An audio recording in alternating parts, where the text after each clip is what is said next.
Alrighty, guys. Good evening. Happy Thursday. Hope you guys are having a wonderful start to your weekend. If you are outside the U.S., tonight, guys, we're going to be doing more Overwatch 2. After the podcast section, I finally caught up on The Last of Us because I wanted to binge watch it. I would actually say that it wasn't.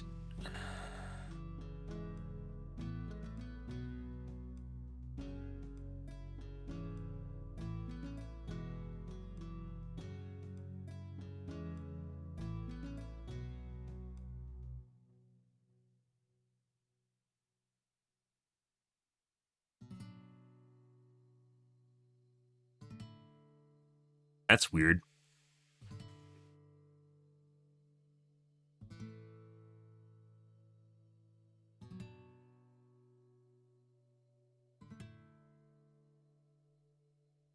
I would say that it wasn't as good as it was hyped up to be. I think there's a lot of people that had a fascination with the game, and I think the game doesn't completely translate to TV format. I think when you lose the interactive element, it's not as good as it is in the game. I don't think that the story they told was necessarily terrible or they did a bad adaptation. Rather, I think that there is something where the story itself doesn't really stand on its own unless you have an interactive element that you can participate in, which I believe a lot of people were caught up in. So Last of Us, I wouldn't say is actually all that great. It's good, but I wouldn't say it's amazing. It's definitely better than Walking Dead, but I wouldn't say it is really amazing or really phenomenal at all for that most part.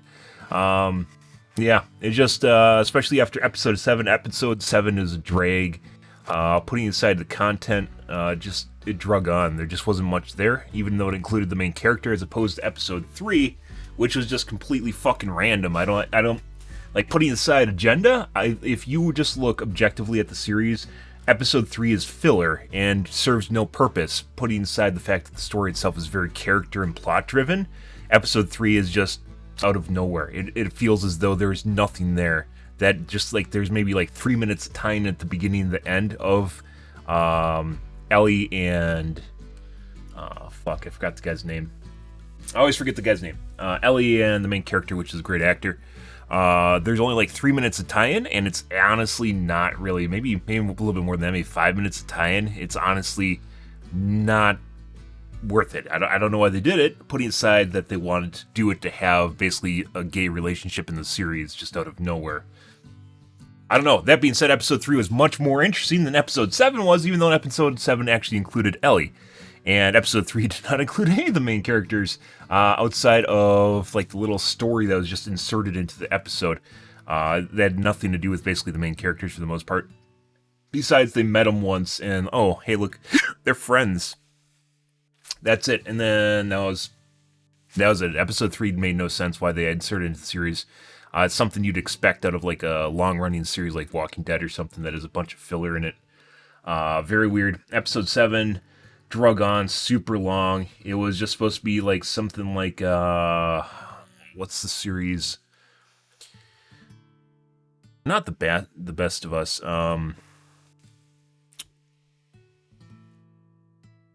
It's the time-traveling lesbian couple game that's supposed to be pretty good. Can't think of the name of it right now. Another name that eludes me, mainly because I don't talk about it. It's one where she takes pictures and shit. Yeah, basically it had that feel to it, and there's not much more to it. That was it. It was basically just lets you know what the sexual orientation the main character was, and it kind of ties in a little bit more with the story compared to episode 3. Episode 3 didn't tie in at all. However, it beyond just like giving you a little bit of backstory, it didn't really feel like I learned something new that was revolutionary, because you already kind of knew that it happened in the first place. That something happened in the first place that made Ellie the way she was and act the way that she was. So I guess maybe that, but it drug on. It felt like there's nothing going on in the episode, and even then, after everything was said and done, they didn't really even show like the traumatic ending of everything. It was very boring. Spent a bunch of time looking, and then after that, I just kind of lost interest. Episode 8 was about cannibals, only the cannibal village just disappeared. They had a cannibal village, and then they're just like, hey, look, no, Nope, this kind of like all the villagers were just gone. They just they took them to their village and then they just disappeared. All the villagers were just gone. And you're like, okay, I guess they ran away or something. And then episode 9 kind of turned out the way that you thought it was going to, and I guess I'm not going to spoil the ending for you guys, but honestly, it felt like it just kind of slowed down and then just stopped. And honestly, didn't really find the end all that interesting in and of itself. It was just kind of whatever. Andor, for instance, much better. Which first season of Witcher, much better, but those were actually made for TV and a book, so there's a lot more content there. I think the fact that it was a video game in the first place, the part that you're basically missing out on is the immersive feeling from playing the video game, and that probably helps elevate the content a little bit, but from watching it, I just got bored. There's just not a lot going on. There was at the beginning, and then that just tapered out, and then it makes you wonder when I'm going to give you guys a couple spoilers here, but like makes you wonder when they finally find the Fireflies and they find the chick, why the chick just didn't take Ellie in the first place, because she knew exactly where they had to go and everything that had to happen, and just, yeah, it's like, okay, I guess, I guess we just met this character from the beginning of the series, at the end of the series. I don't know. I think Bioshock would make a pretty good series. Probably something you'd have to make for TV itself, but I think the Bioshock atmosphere would actually be pretty good. Bioshock is another immersive experience, though, where you have to kind of play it to get a feel for it. But Bioshock, I have a hard up, or I'm very biased towards dystopias. I love dystopias and post-apocalypse stuff, sci-fi, fantasy, dystopias, things like that, things of that nature, and Bioshock is one of them. Maybe not Bioshock. It's kind of like, so, like, with the learning experience I've had with Last of Us, is even if you have a good adaptation, which I consider Last of Us to be a good adaptation, is if there's not enough content, it doesn't really matter. They have to make it for TV. They have to add more content so it actually feels like you're watching something meaningful. With Last of Us, I think from everything I've read, I haven't played the game, by the way, because I don't own a PlayStation. They followed the game pretty faithfully. That being said, just because you follow the game doesn't mean it's really made for TV that it can stand on its own. And I don't think there was enough story in the game to actually make up enough character interest to make up for it. You can totally tell where there's like cutie scenes too, like where they drop the ladder sort of shit. Like that's just there for the video gamers, and I didn't even play the game, but I already know that like when Ellie disappears or the main character, the guy's name, whatever, disappears, then it's like an interactive scene where you're supposed to go and do stuff and find shit. Yeah, I honestly think that Last of Us, while it was a good adaptation, I don't think the game itself had enough content to make the show stand out. I don't think I'm being biased, putting aside the filler episodes that they just threw in there out of nowhere that didn't really make sense. It's a hit. I think a lot of people that really, really enjoyed the TV series were people that played the game and are like, oh my god, they have an adaptation, guys. Oh my god, the adaptation. It's an adaptation. It's following it directly. And I think at the end of the day, it didn't really have anything of interest. Arcane, for instance, and even though it was about a video game, right? It was a video game adaptation. Arcane, the show, I would say almost had nothing to do, just like with Cyberpunk, had almost nothing to do with the game. It was set in the game. Like it was set in the atmosphere. It uses character names. It uses some lore, but it writes its own story, right? And with Last of Us, they didn't write their own story for Last of Us. Last of Us basically copies the game, and I really think that's where things kind of separated. Was there wasn't enough in Last of Us for the TV series, and as someone where you're just sitting there passively watching it, you have to be entertained. Things have to happen. Things have to go on. And in Last of Us, in the TV show, it didn't happen. It was just a lot of walking and occasionally talking, and occasionally something happens. That was basically it. And in the game, you're the one that's doing the walking, right? And interacting scenes and doing some shooting and stuff. In the TV series, you're not doing that. The interactive elements are completely gone, so you can't use that to kind of elevate the format. And I think Last of Us, the TV series, not honestly that good. It's a B grade. I consider it a B grade show. It's something I would watch. Was I really entertained by it? No. I think I was more entertained by Star Trek Strange New Worlds than I was by Last of Us. Last of Us, I think, doesn't have enough story. There was not enough things going on where it made you feel like interactions were meaningful, because they weren't. Because the interactions are supposed to be like just something that happens while you're playing a game. So I don't know. I couldn't even say, what would make a good video game adaptation? I can't even say what would make a good video game adaptation, because at the end of the day, I think what makes a good video game adaptation is the fact that it's not actually the game. Arcane wasn't League of Legends. It had League of Legends, it had lore, and it had characters and recognizable faces, and it had moves that were recognizable in the fight scenes. But at the end of the day, they wrote an original story that was told to TV. It was made for TV or a viewing format in some kind. Last of Us did not do that. Last of Us was basically just verbatim the game. And the game, if you play it, as I mentioned before, I'm basically a broken record. If you play it, there's interactive element. There was no interactive element. And after episodes 7 through 9, I was just bored, to be perfectly honest. It wasn't really that great. I wasn't really all that entertained. Even the peak of the series, I was watching my phone. I was literally watching my phone. It wasn't as much as episode 7. That was boring as fuck. But I was looking at my phone. I was just doing other things, which is usually what I do when I find a TV series that's not that good. Series starts out pretty good, and then I think it kind of tapers off towards the end. I was genuinely interested up until about episode 7. Then episode 7 was like meh, and then episode 8 didn't bring it back up, and then episode 9 was just like whatever. So I don't know. I don't think it was that good. I think people overhyped Last of Us heavily, and this thing is mainly just people that played the video game and were happy that there's a video game adaptation that wasn't terrible. I would honestly say it would really just depend. You can make a good show, I think, about pretty much any video game that has a decent amount of lore and story to it, and then just let the writers do a good job. And I don't think it'd have to be an original story. And I don't think, basically the learning tale here from Last of Us is you can't just add up the story unless the story itself is insanely fucking good. And Last of Us story was not that good. I don't know what people were saying. It has to be just part of the immersive experience where you play the game.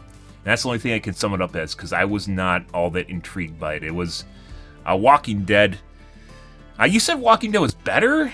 And I guess after watching the last 3 episodes, I would say they're about equal at this point. And I'm not talking about the last couple seasons of Walking Dead where it's absolutely fucking horrid. Like maybe up till season 6. I think that's with Negan. Walking Dead, and the last couple seasons of Walking Dead was terrible. I don't know. Yeah, I honestly, at the end I was bored. I would say at the end of Last of Us, I was bored. And I didn't expect that. I didn't expect it to live up to the hype. But I was also impressed early on, and then it went like kind of like one of these things, and then just at the end there, it just kind of dropped off. Like I said, I think it's a pretty good video game adaptation. I think too, in and of itself, that is what makes it a bad adaptation, is the fact that it's just an adaptation, and the story did not actually hold it up. It did not hold up the TV series. There's going to be more of them. There's a lot of hype. There's going to be season 2, whatever. But at the end of the day, I think this is probably just going to be another Walking Dead, to be perfectly honest. Maybe it'll get better in season 2. But from what I've seen so far, I was not all that thrilled. And you can, like clap your hands and go, oh my god, did you see what, what's his name? You see what Pedro did at the end of the series? I know Pedro's name. I don't know his fucking character name.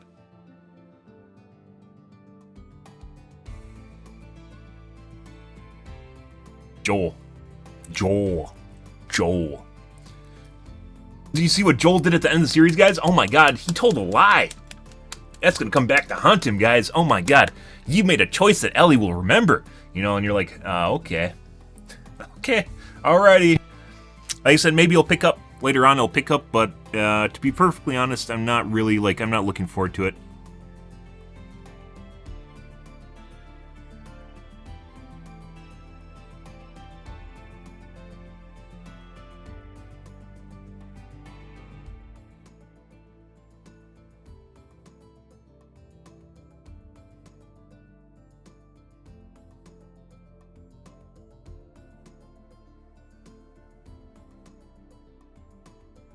What the fuck is wrong with some people? Jesus Christ.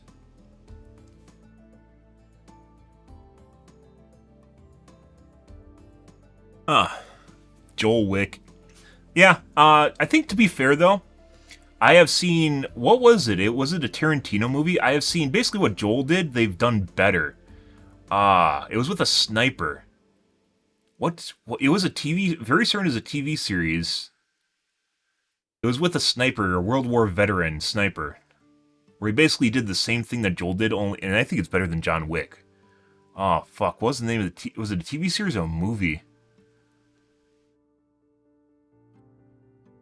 Was it Peaky Blinders?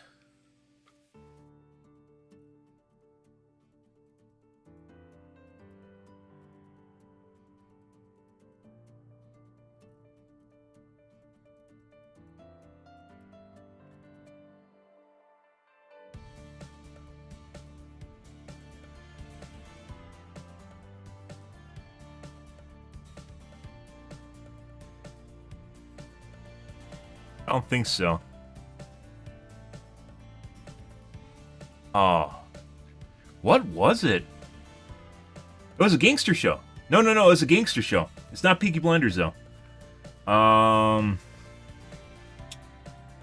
It's where basically like a sniper. It's a World War I veteran sniper or World War II veteran sniper, and he's working with a gang, and like there's like a case of like child abuse, and he couldn't stand it anymore, and he just basically went and killed everyone in like either his gang or the enemy gang. Just went in and killed everyone. And it was probably one of the most epic scenes I've ever seen. It's like, I'm pretty sure he picked up a gun with his toe and fired it and killed someone after setting down his rifle. It was pretty insane. It's actually just better than John Wick. I think it was an HBO series.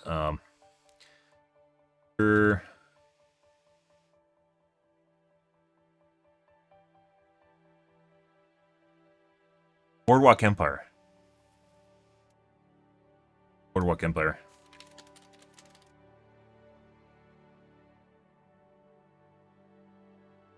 Yeah. Yeah. This is probably... I don't think I can actually show this, because it'll probably get me DMCA'd. Boardwalk Empire. I think Boardwalk Empire is... HBO. Yeah. Yeah. Him with the glasses. And he has like a lisp, and he's like missing like half his face because he got in an accident. Yeah, but you actually find out that he's actually a really good guy. He just doesn't really look pleasant.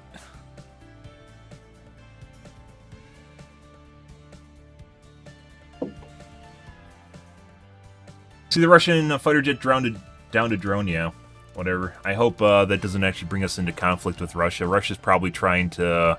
because the way things are going in Ukraine right now is probably trying to start something.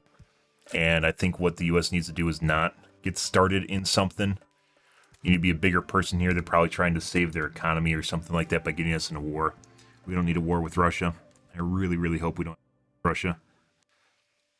They can piss on all the UAVs they want.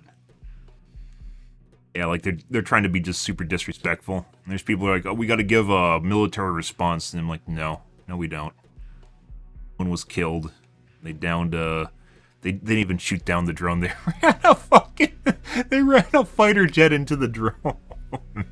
I don't know if the fighter jet went down, but they literally rammed the drone with the fighter jet. I mean, come on. Whether or not, I mean, even if like Russia's gonna be like, no, it was the pilots that did it or some stupid shit, like, it doesn't fucking matter. I really hope nothing's gonna come from it. Anyways, yeah, this guy, the sequence in here, I can't show you guys, but it was probably one of the most intense sequences I've seen, because he's like a trained sniper and he's really good at what he does. He doesn't want to do it anymore. Like, he doesn't want to kill people. He's one of those people. But at the end of the day, like, he couldn't stand it. I'm pretty sure it was because it was a kid that basically he adopted. It was essentially like his daughter, I think, but it wasn't his daughter. And like he just went into a mansion, yeah, and just literally just obliterates everything. Yeah, sequence like that. Like they tried to do that with Joel, and I think they did it, but it wasn't like that. The sequence with the sniper guy was still something I remember. So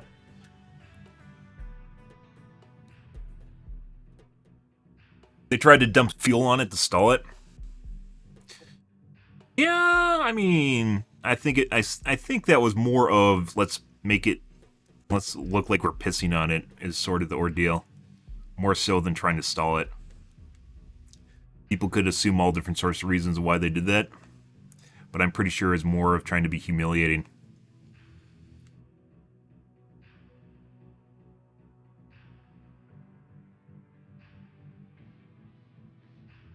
Anyways, Yeah. So, like, even the Joel sequence at the end there wasn't really super spectacular. It was interesting, but it wasn't honestly that really amazing. And you could totally tell he was going to do it prior to it happening.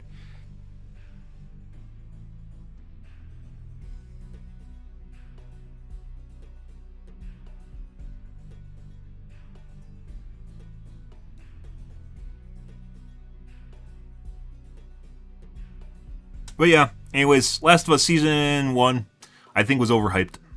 It's good. It's not great. It's something I would watch, but it's not something I would tell everyone they have to watch.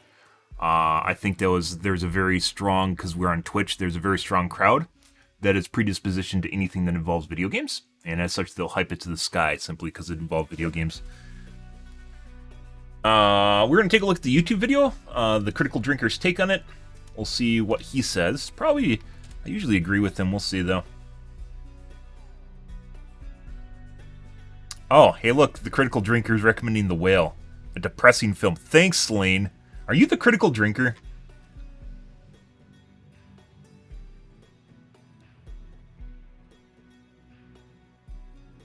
I'm probably not going to watch The Whale. I'm not super a fan of watching hyper-depressing things, so...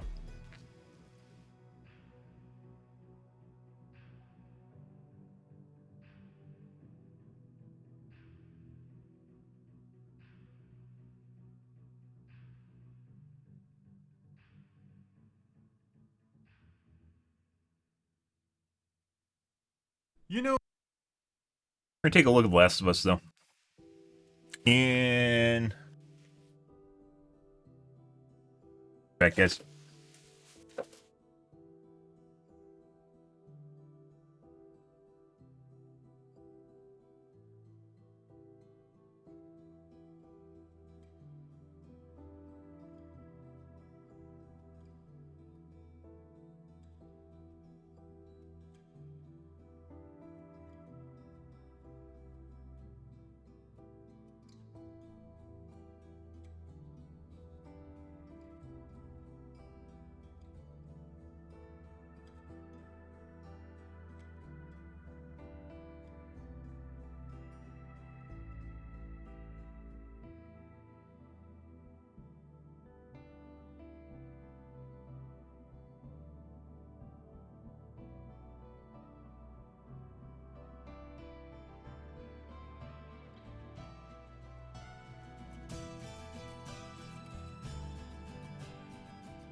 Okay. Let's take a look at Last of Us. I was waiting on this. Gosh darn it. Sometimes modern entertainment manages to surprise even me. Oh. Usually in a bad way, to be fair. Like when you think fantasy shows can't possibly get worse than The Rings We thought of it was Power, really good. And then along comes the double whammy of Witcher, Blood Origin, and Willow. Fuck. It was like a 1-2 punch from a boxer who dipped his gloves in human feces just before the fight. But at the other end of the spectrum was The Last of Us on HBO, a show that most fans of the games went into with about as much hope and enthusiasm as me at an AA meeting. Video game adaptations aren't exactly known as bastions of quality filmmaking, and the second game in the Last of Us franchise had left a sour taste in people's mouths. And yet, with each new episode, The Last of Us didn't just manage to hang in there, and actually seemed to get stronger and more popular. My own assessment of the first 3 episodes was cautious optimism mixed with some lingering concerns about where it was all leading. Would it stick the landing, or would it crash and burn in spectacular fashion? Well, now that I've seen the whole season, let's take a look and see how it did. You've probably seen my previous review, so I'm not going to bore you to death with another detailed plot summary. The high-level version is as follows. Zombie mushroom virus takes over the world, and 20 years later, main character has to escort the girl who's the key to everything across the country to make a cure. They fight some bad guys, dodge some infected, and gradually get to know each other until they reach their destination, where the main character has to make a tough decision about the girl who's the key to everything. The 2 biggest questions about video game adaptations can basically be boiled down to, will it stay faithful to the source material, and if it does, will it actually do a good job adapting it? And the answer in this case I think his logic here is flawed. It's not whether or not it's going to be a good adaptation. The same sort of people that seem to think the end result is it needs to be a good adaptation are the same sort of people that think video games need to be realistic. Realism is not ultimate balancing in video games. Just because something is realistic in real life doesn't mean it should be realistic in a video game. You die in real life. Should you die in a video game too when you die? Should you die in real life when you die in a video game? No. No, you probably should not. Some people might agree that you should die when you die in a video game, but most people would disagree with that sentiment. It is the same case here, where even though it was a good adaptation, and maybe he'll get past this, even though it was a good adaptation, I don't think it was good TV. I think there wasn't enough story there, as we mentioned earlier, there was not enough story there to elevate the plot and make it something that is watchable and entertaining for a full hour and 20-minute duration. It drug in a lot of spots, especially later on in the series, which we covered earlier. Case is yes and yes. Well, mostly at least. There's a few deviations and problems that I'll talk about in a minute, but for the most played the video part, game, I think so The Last of Us does a pretty fucking good job adapting some challenging and complex source material, and doing it in a way that seems mostly fair and balanced. The broad strokes of the game's story are all present and correct here, and some of the most memorable moments are replicated practically beat for beat, especially in the final episodes. The production values, the look and feel of the world, the emotional tone, and the performances are mostly spot on, and overall, I came away from it thinking, good job HBO. Not perfect, but it could have been worse. A lot worse.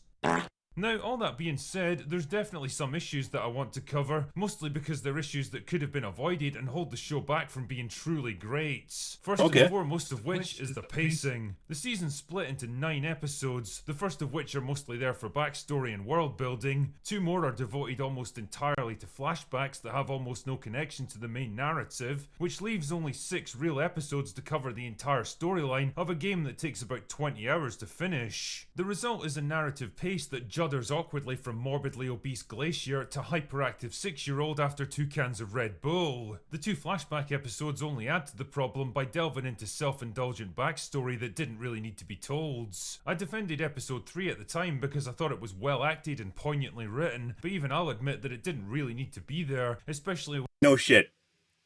It wasn't that there's gay people, and it wasn't that, hey, look, guys, they told a story about romance. It was the fact that it literally had nothing to do with the main story. It was just random shit. It was a random story inserted inside of an extremely character and narrative-driven storyline. And it's just out of nowhere.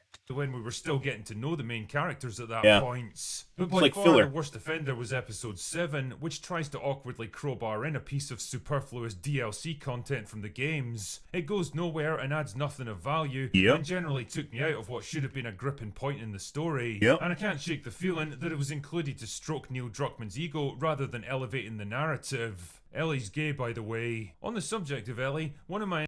Bi. You don't know she doesn't like guys. So she could be bi or gay. You don't know. But people are going to assume she's gay because she kissed a girl. initial gripes were the clumsy attempts to make her a strong, Unless she said that empowered girl she's boss right off the doesn't like bat, guys. I don't think instead she of did. earning that kind of development But then again, I later, wasn't really and the super paying general attention to episode unsuitability 7 of the because it's boring actress as fuck. playing her. She always seemed to be the one in charge of every conversation, Yeah. able to win every argument, cope with things that others couldn't, and telling Joel when it was time to move out like she was the real leader of the Often expedition. like the story It was of annoying Han because Solo. the desire Or to make Solo? her Joel's Han? equal the moment they meet each other ultimately undercut the Not shift Han in Solo, dynamics that happens later Obi-Wan. in the story. But now that I've made it to Fucking the terrible end, I can series. say that things at least do improve as the story progresses. The show gives her some moments of genuine vulnerability and emotion that she badly needed. Yeah, she still makes a point of doing the exact opposite of what Joel says in all. Apparently, in the actual game, she's not as much of kind of like a spaz. I don't know what you call that. Know-it-all, just a know-it-all, and acts like a spaz. Almost every situation, proving that there's a fine line between being an independent, strong-willed adolescent and a stubborn, annoying arsehole British. that puts everyone's lives in danger because she won't listen to people who know more than her. And yeah, Bella Ramsey resembles Ellie about as much as I look like Jennifer Lopez, Pretty and much. her acting range could charitably be described as specific. I'm still not convinced that she was the right choice for the role, but Yep, they intentionally. By the way, guys, there is when people make a movie, there are thousands, hundreds of applicants, maybe not thousands, hundreds of applicants that they pick through.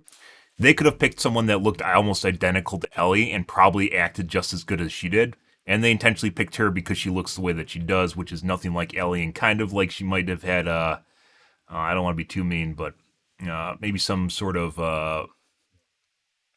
no, let's not go there, but rather, she is not the part, and she looks like someone that is there to show that people that don't necessarily look the part can do good things, can act, right?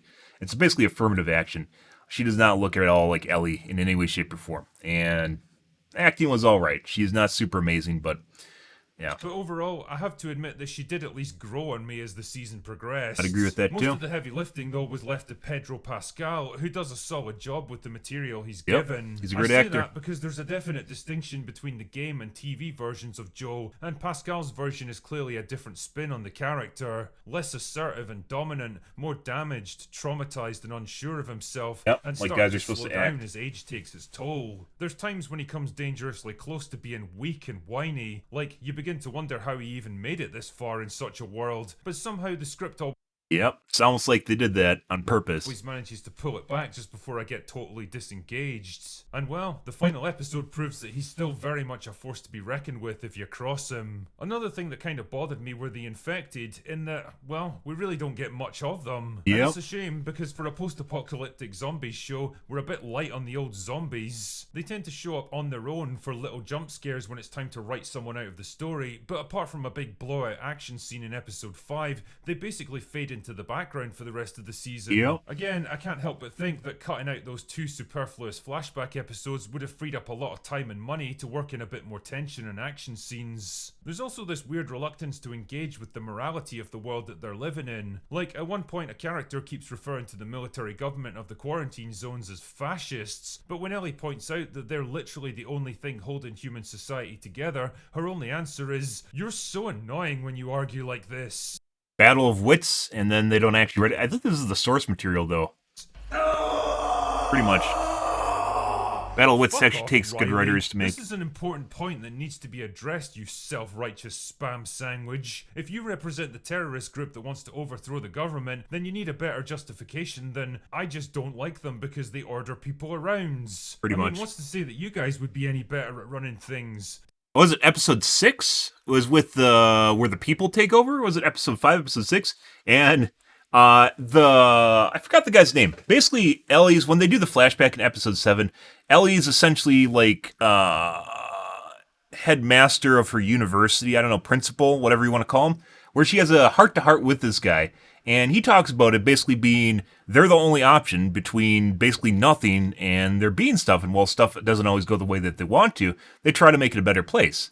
And there isn't really, that's a pretty strong assertion, and then later on you see a colony that basically takes over where they have their own rogue insurrection. It's not the Phoenixes or Fireflies.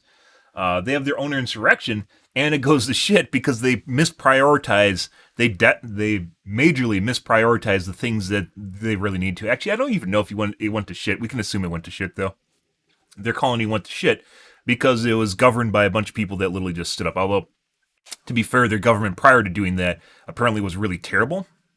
Because I assume this is like what happens if you have a state that becomes very secluded and they're very self-governing and there's not a lot of oversight and it just goes to shit. Do you have some kind of master plan But not all of to them are like manage that. dwindling resources and keep the infected at bay? Ellie's gay, by the way. Likewise, when Ellie encounters a Gay or bi, you don't know. group of cannibals, she's bluntly asked what she would do if she was in their situation. Would she watch her entire community starve to death, or would she contemplate the unthinkable to keep them alive? The thing is, there's no particular attempt to frame this as the desperate actions of a group pushed to breaking point. It's just dismissed as evil and then wiped away with a big fight scene before Ellie or the audience has a chance to think about it. Pretty There's much. also a weirdly out of place scene where one character in an isolated farming community proudly declares that they're communists because everyone's expected to pull their weight and contribute to the group.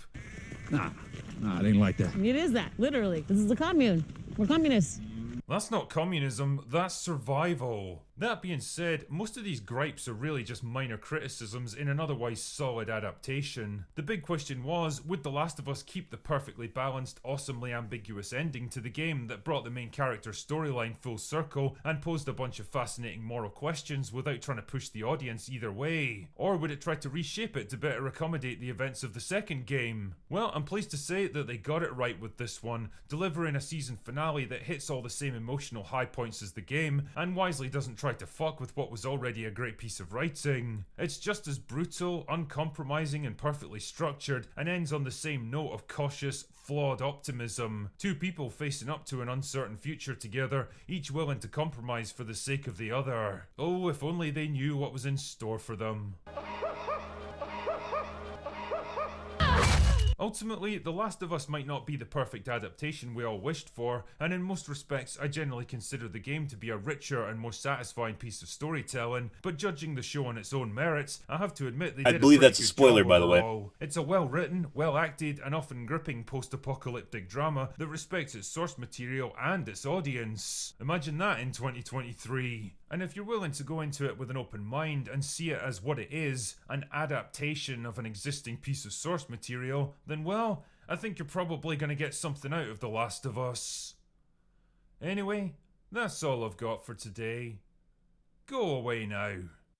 I generally agree with it. I think maybe that is the same thing that I saw. He regarded as pacing. He said that the series basically slowed down too much at certain points, and maybe that's why I got deterred. I said that there wasn't enough story. So potentially, we were basically talking about the same issue, which is I said that there wasn't enough story to keep it going, and I'd agree with that. I'd still say there wasn't enough story to keep it going. He said there wasn't like the pacing was super slow, but you'd have to fill that in with more story, right?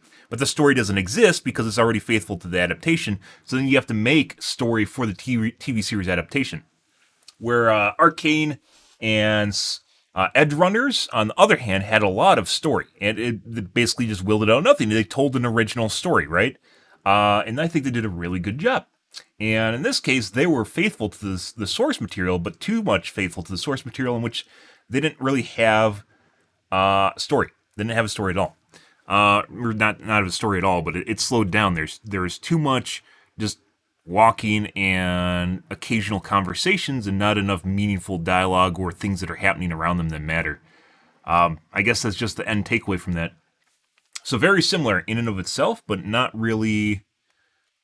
In fact, it didn't really seem like that big of a problem for Joel and Ellie to deal with. Yes. I would also agree with that. I also think, despite it being in some sort of zombie apocalypse, in which they even talk about how there's stuff on the ground, there's these vines on the ground, if you step on them, it alerts everyone. Like, it was like this mechanic that they put into the world early on, and you just never see it again, by the way. They don't watch where they're walking. They don't accidentally alert any of these guys, which they could have, and they don't. At no point is there really any colonies of these sycophids or whatever they're called. The fungus people, there's no colonies of these fungus people that they run into, despite them literally destroying the entire world. So, yeah, I would also say that's part of it, and probably episode 3 and 7 could have been made into more action sequences where they actually have meaning, but they didn't do that. Instead, they chose to slow things down drastically and tell stories that really don't really even matter, to be perfectly honest. Ellie's mattered a lot more than the episode 3, but episode 3 was actually better, in my opinion, and also didn't matter, so. I don't know. Yeah. Uh,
Disappeared. Two P's, one S.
Too late.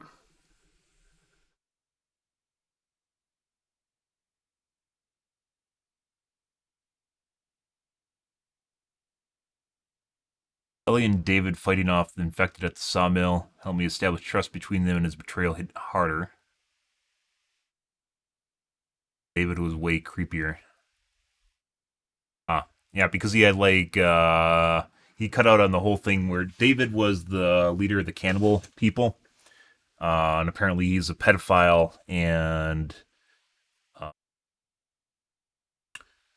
like trying to raise a colony of people basically to be his sex slaves or something along that line. Is basically what I got out of it.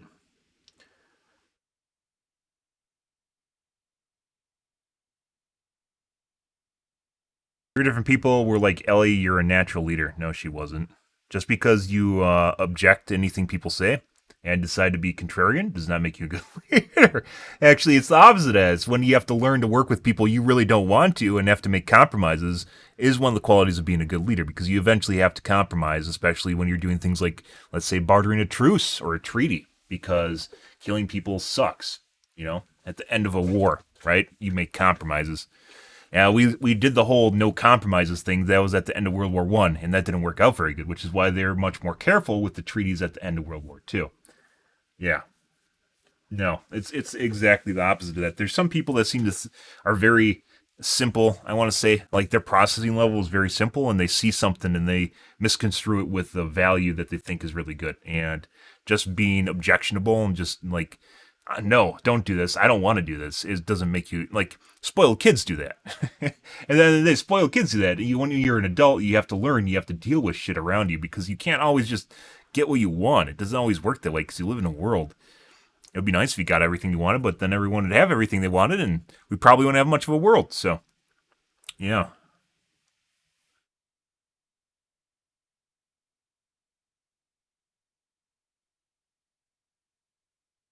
Game made Joel's actions more reasonable because you fight so hard with Ellie, you have to appreciate her and her attitude, but you don't see much danger in the show.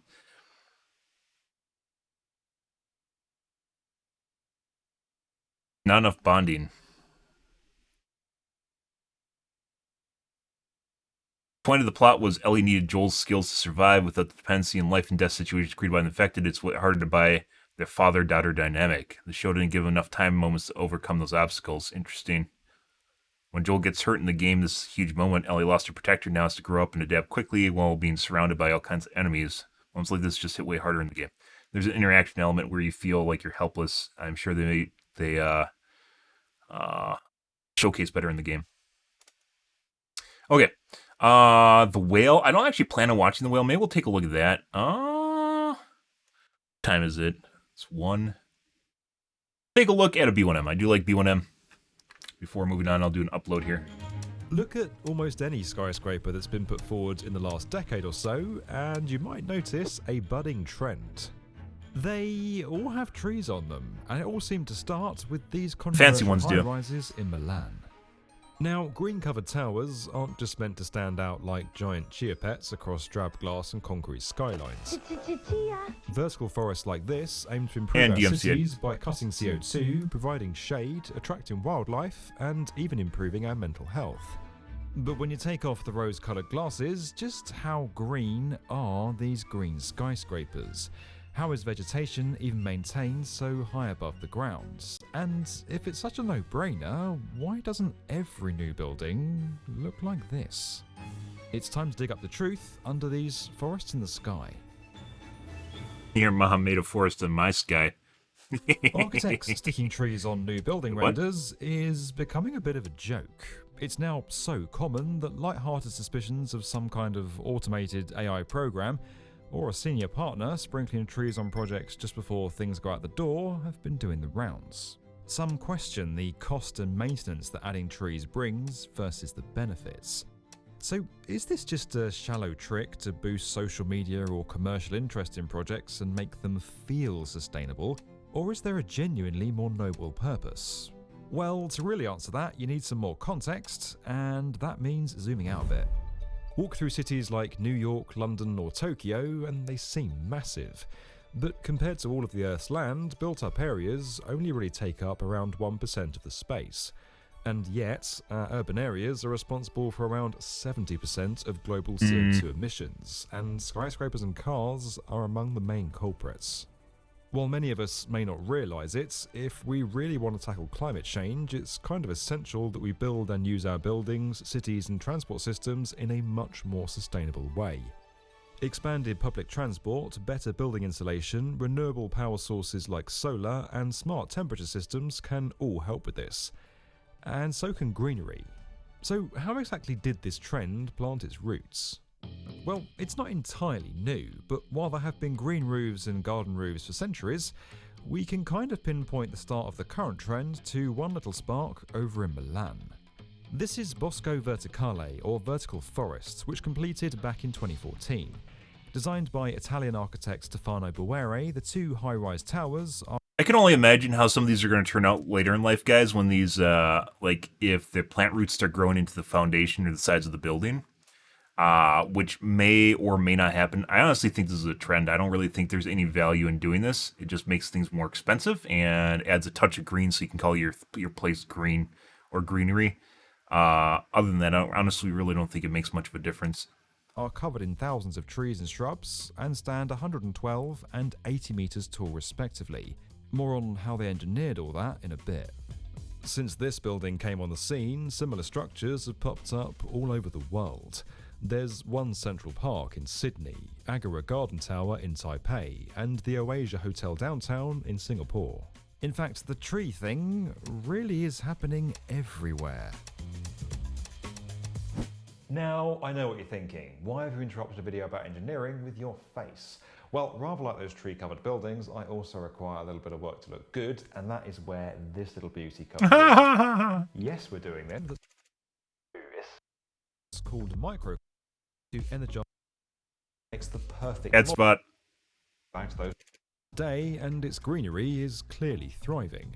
Although, as you might have guessed, building and maintaining structures like this isn't all sunshine and daisies. The residential towers themselves may have been simple in design, but the added greenery created entirely new challenges.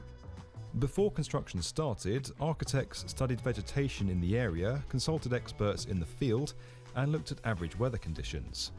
They then tested and monitored plants in high wind situations before picking and choosing what vegetation could be planted and where. Structurally, the project team used a customised framework and scaffolding layout. Each of the concrete balconies are 28 centimetres thick, extend 3.35 metres outwards in an irregular arrangement, and are reinforced with steel to carry the extra load of vegetation. Once the building's superstructure was complete, the largest and most vulnerable trees were restrained within steel safety cages. Other plants sit inside concrete containers that range in size. Since its completion, the building's vegetation is regularly monitored and maintained. A unique centralised irrigation system uses recycled rainwater. All this stuff is expensive. You're basically paying for this. There's also a crew of specialised arborists, dubbed the Flying Gardeners, that hang down the side of the buildings every few months. There's usually a piped system that does that. There are a few passive systems where the water cascades down through it, but most of them you've got a piped system which is pumped and controlled by computers, so that the amount of water that gets to the plants is correct for the plants and for the climate and so on. Now, while the tree-covered building trend has continued to grow all over the world, there's more to it than just creating some very nice-looking architecture. For one, plants are known to have positive impacts on mental health. One study found that seeing vertical You can have plants vegetation inside your in a building. city led to lower stress levels and less negative emotions, as compared to areas without greenery. The other big one is summer cooling. So if you've got soil and vegetation on anywhere actually, in the heat of summer, you're getting shade and evaporative cooling, and so that's reducing air conditioning demand. So this is actually pretty cool, and I've heard of this, guys. If you have trees, they essentially act like a swamp cooler, where they pull water out of the ground and they actively cool stuff around it. It's not just the shade from a tree that cools you down. They're actually cooler. Like, trees are actually cooler than their surroundings. So even though there's a tree outside, it actually reduces temperatures around it and increases temperatures too, depending on how cold it is, but reduce temperatures around them because they basically suck water up around them and they basically just cool the surrounding area. It's actually pretty cool. So that can be a big plus because that can save. I don't know how much that helps in a building, but after about 20 like, to there's 30 actually years of that reduced use in studies on building, that. Things start to really add up in terms of cost savings and overall carbon footprint. And the benefits don't stop there. The other big one is biodiversity.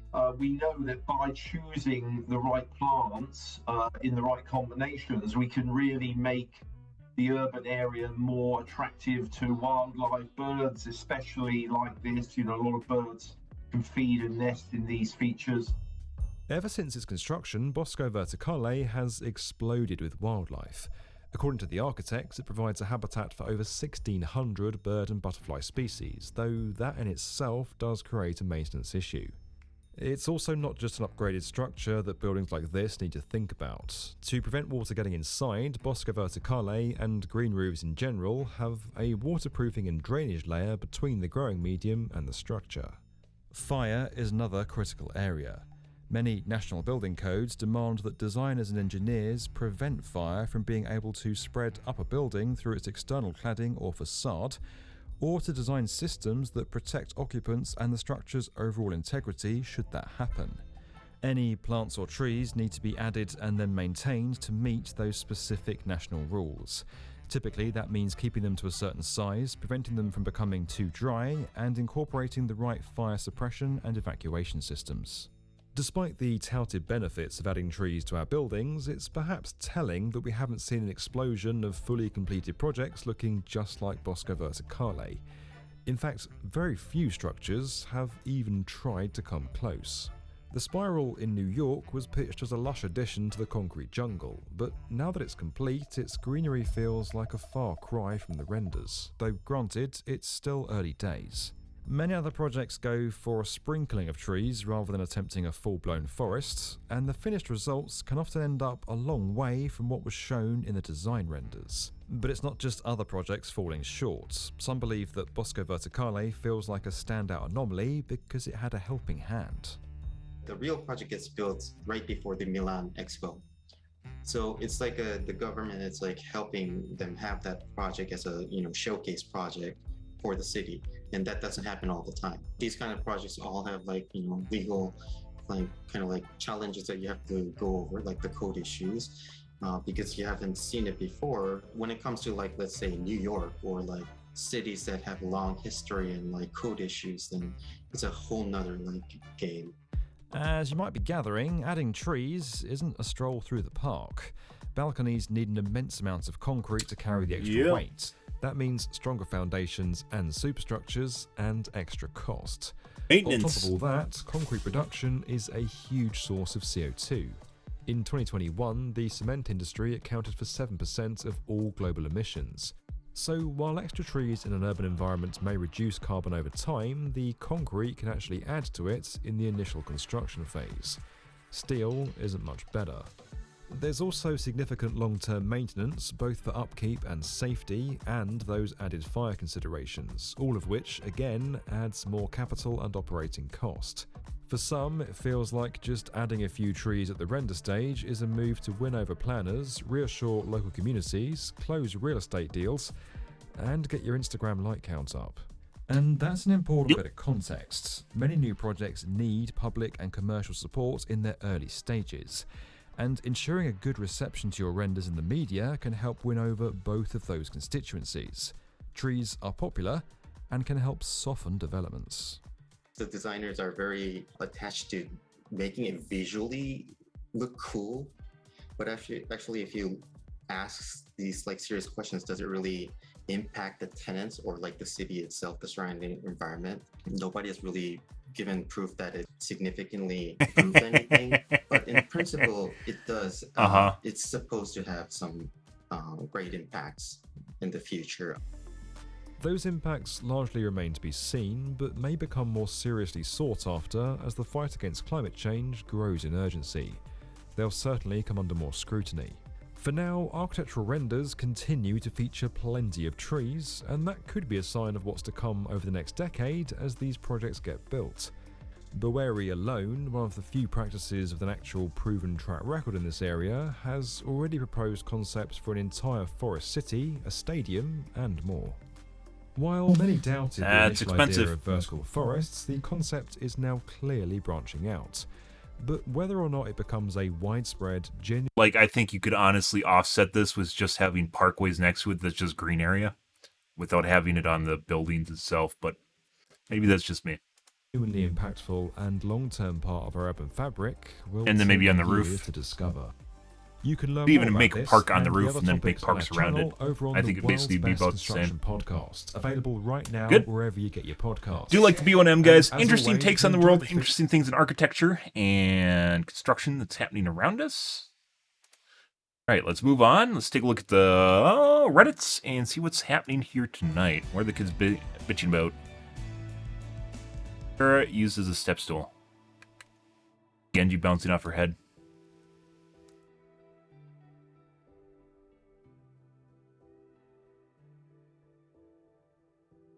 Totally intentional. Totally intentional. Totally intentional. It was totally not intentional. Still pretty good. I don't think anything Junkrat ever does is intentional.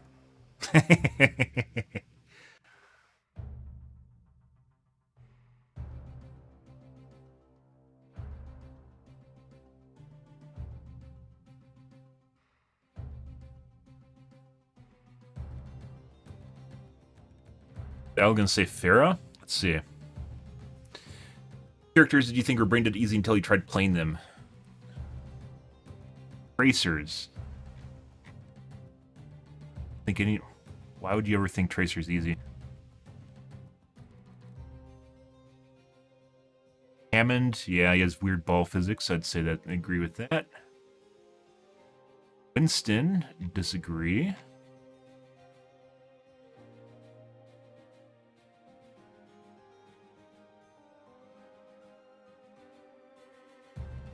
It's like with any tank, like with Winston, placement is very, very critical.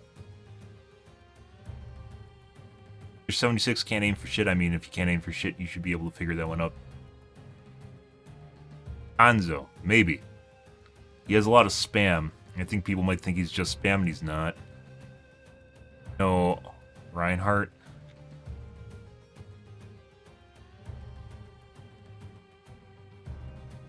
Farah.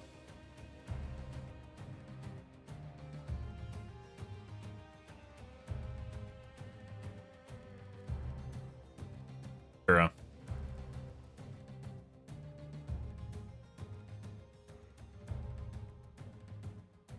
Her and Echo both require niche knowledge of all roofs you can stall for cooldowns. I disagree on that. Usually, if you're on a roof, people can get an angle on you and kill you, and if you don't have jets for your cooldowns, you're fucked. So you get stuck up there. I'd say roofs actually kill Farah. You can use them for sliding, but you can't use them for stalling without some niche scenarios. People will shoot you on them, and you have no jets for maneuverability while you're waiting for your cooldowns. Maybe you'll have saved up in the tank. I disagree on that. People know you're up there. Totally just saying that they can't aim. That's not useful. Almost no one responded to Farah. Interesting.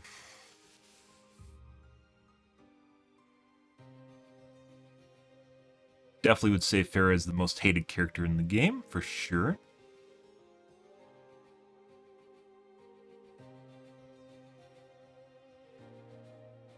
Yep. AMD Reddits.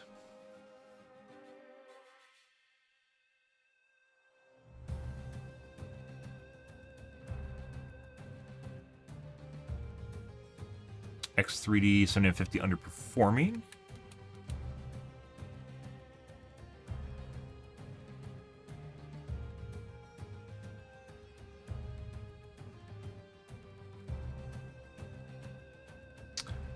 Does not boot.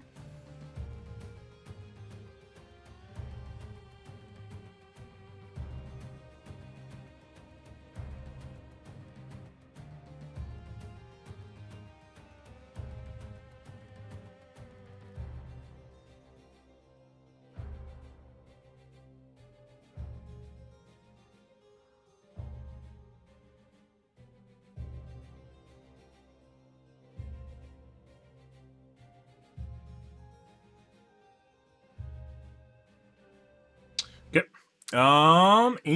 Excuse me, Debadilla Reddits.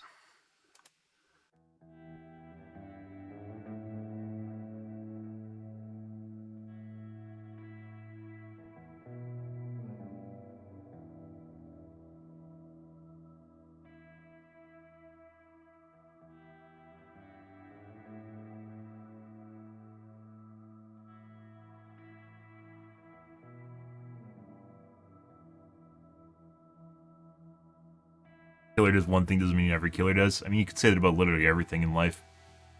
Because XYZ does one thing doesn't mean everyone of that group does that same thing.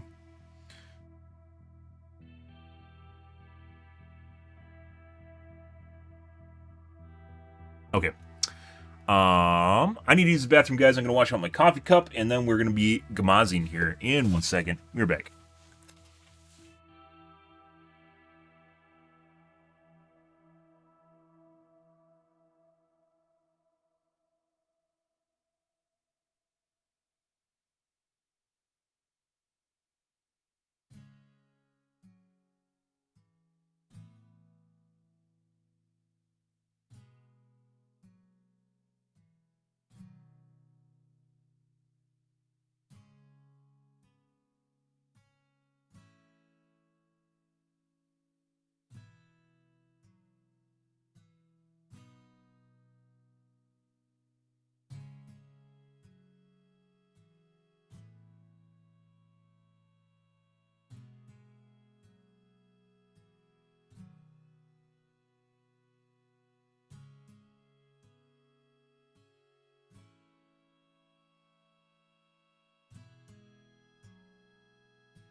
Alrighty, guys.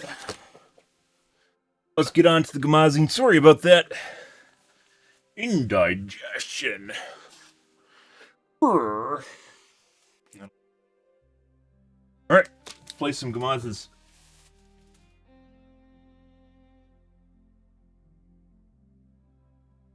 Yep.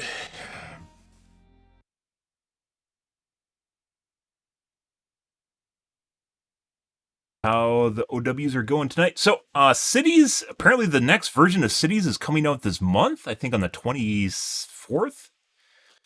So, in common fashion, I will probably be taking a single-player break from Overwatch and multiplayer games in general, and we are going to be playing the new Cities.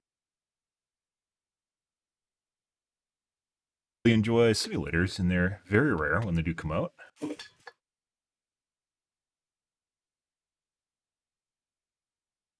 Skylines 2.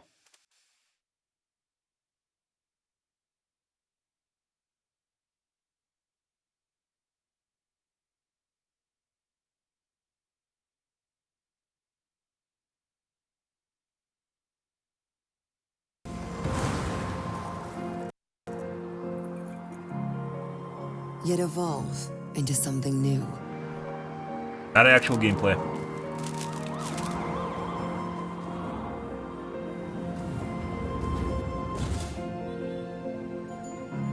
This city has a story. They answered all the problems of the roundabout.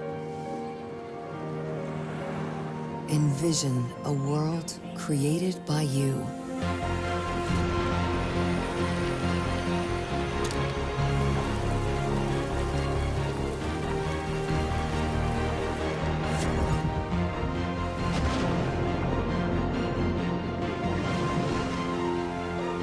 Your chance to shape the future.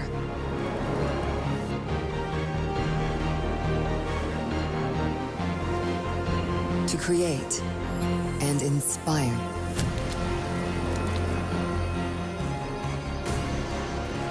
Expand way up high and bring life to your creations.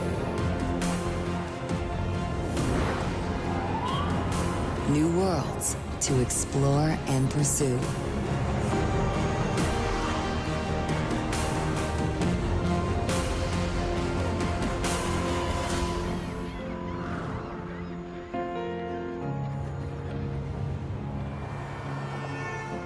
Here, you are the visionary.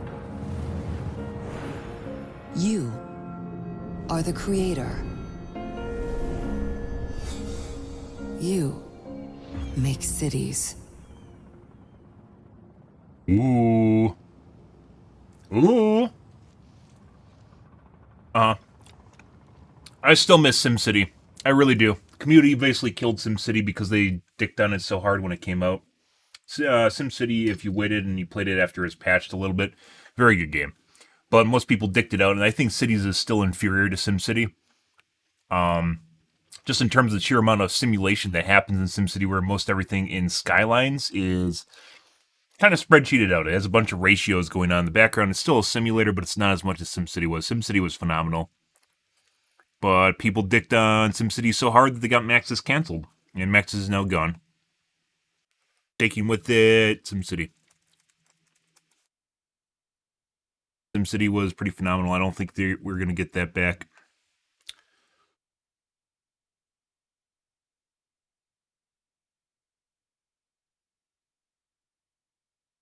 But Cities is next best thing, so when this comes out, we will be playing it. Maybe it's DLC that's coming out. Let's take a look. Cities 2, release date.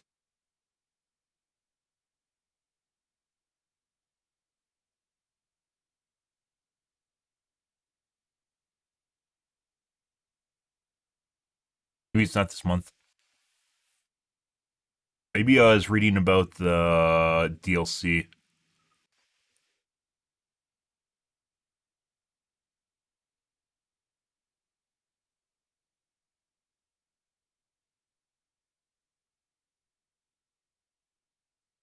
Yeah, maybe not yet.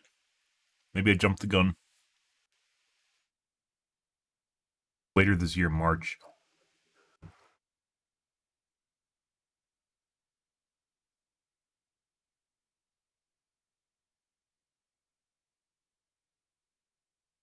Yeah, so not an exact date, so it's probably later this year.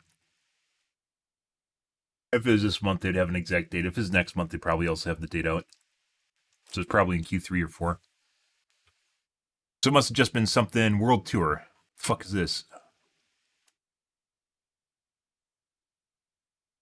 think it's just a bundle. Yeah, I think it's just a bundle of all their DLC to get people ready for Skylines 2. Yeah. Okay, that's what I was hearing about was the bundle.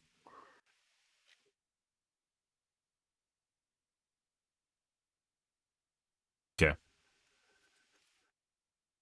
Alrighty, well, that's explained. We'll still be playing it later this year whenever it comes out. Good, good, good. Now on to some of our lovely testing here tonight, guys. Playing the OWs, see how this goes, see what's happening here. Uh-huh. Uh-huh. Okay. I'm going to look at my temps in the background here. See if that's not a problem. I did get things sorted with my last motherboard, but this is not my last motherboard, so we'll see. Play a couple games here. Let things warm up.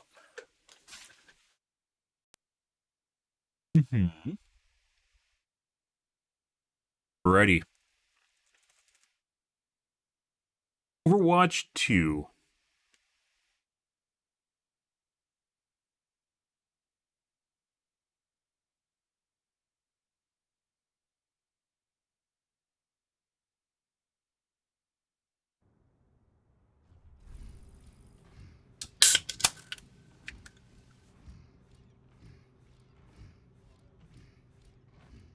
Alrighty.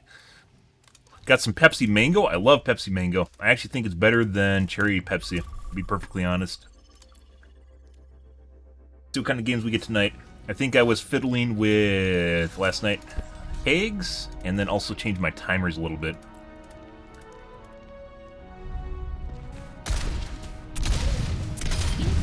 I mentioned it feels kind of, my aim feels kind of slidey now.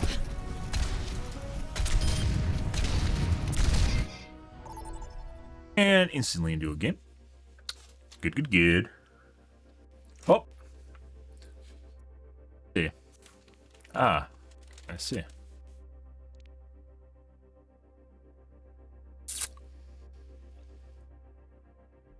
Triple A Game Company, by the way. It didn't even put me back in queue.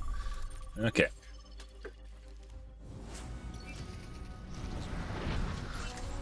I think most people have realized by now you can literally talk when that's happening.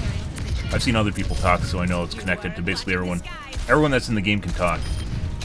Unless maybe it's some sort of error with people that can't talk. Uh-oh. Hey. Is it going back again?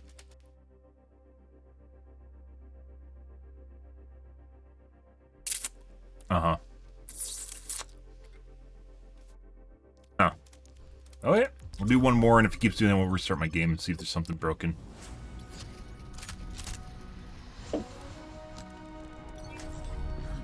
Strike from above. Increasing outlet. There we go. AAA Game Company, by the way. AAA Game Company. Good.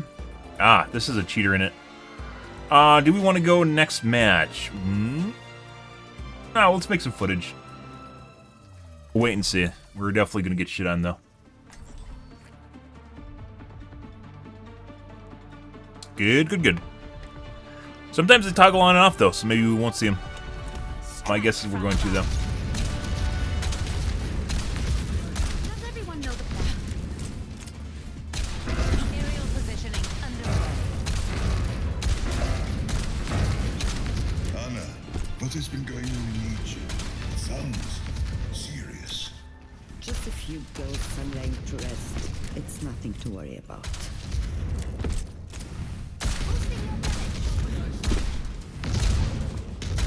No unnecessary risks.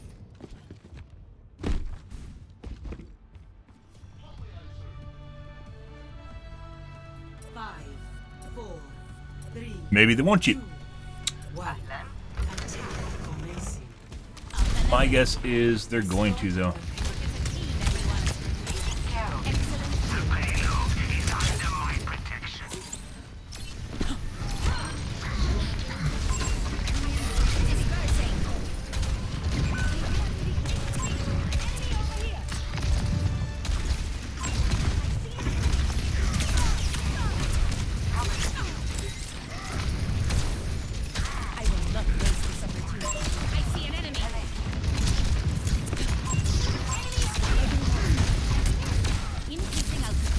Whoops, too high.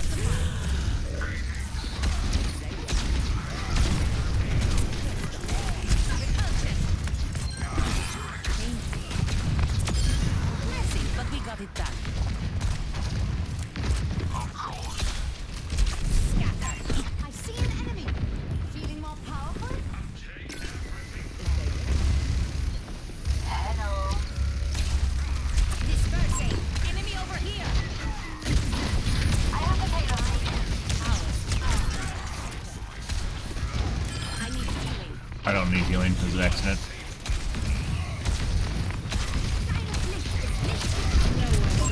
Enemy getting up.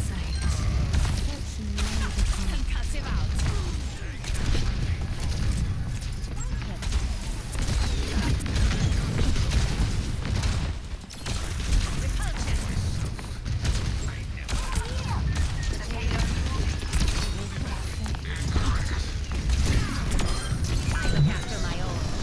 Hey, buddy.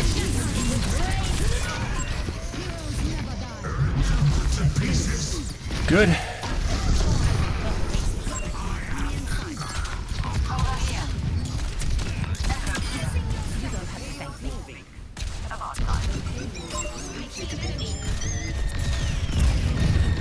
Oh my god, I am fucking out of go juice, guys.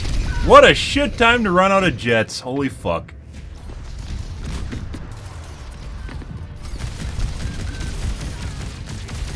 That is hilarious. Making another approach. Over there. Dude, like, Farrah, all she needs, guys, Enemy over here. like, all she needs to be a little bit better is just more jets. Like, a tiny bit more jets. I am empowered. Hmm.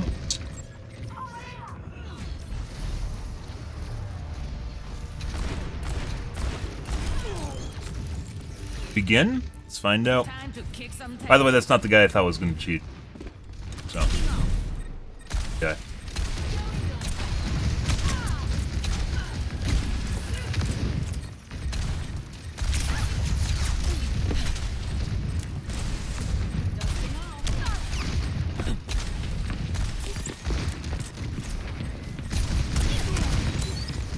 I need to get up here and do it, but I'm pretty sure I'm going to instantly die.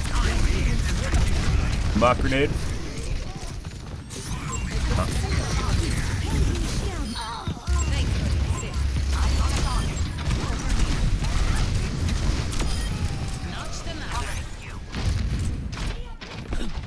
Yeah. No, you can't kill him.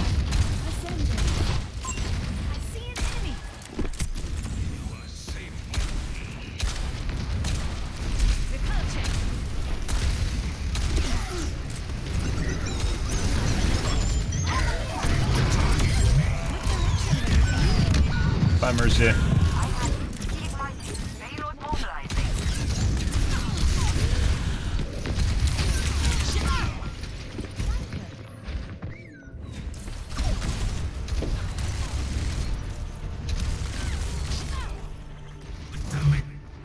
Probably should have insta-killed Mercy with my Q, so he wouldn't get a res off.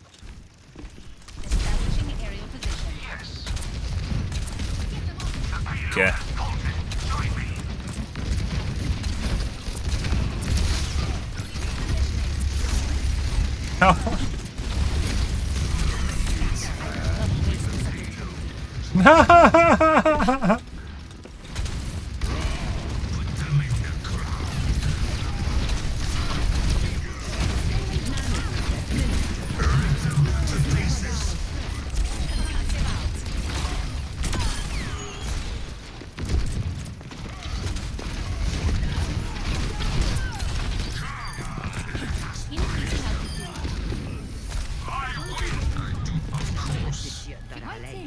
Yeah? The payload has reached the checkpoint. I never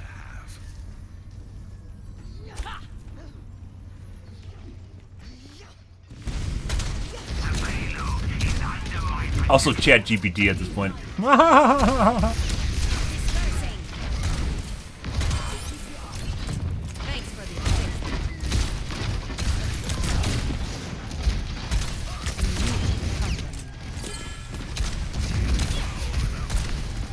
See if they can pass the feetsies. Fuck you. Get away. I don't care.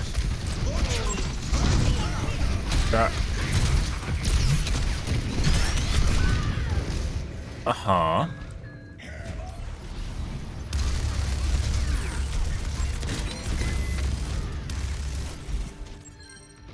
Shake it off. Join me in defending the payload. Repositioning.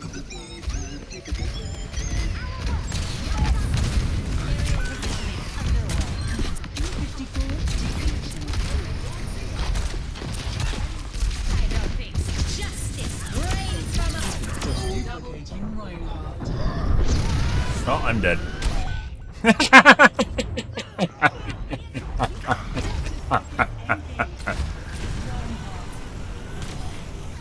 I think there was an extra squishy sound on that one. What the fuck was that?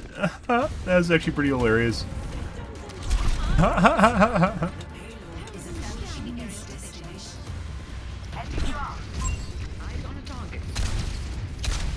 One's pushing the cart. No one's pushing the cart. No one's pushing the cart.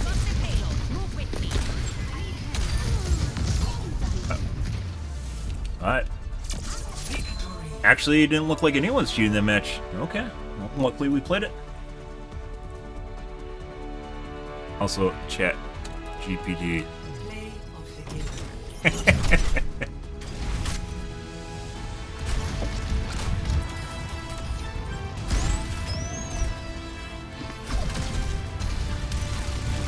There is a number for that.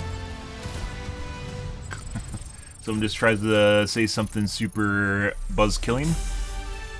Yeah.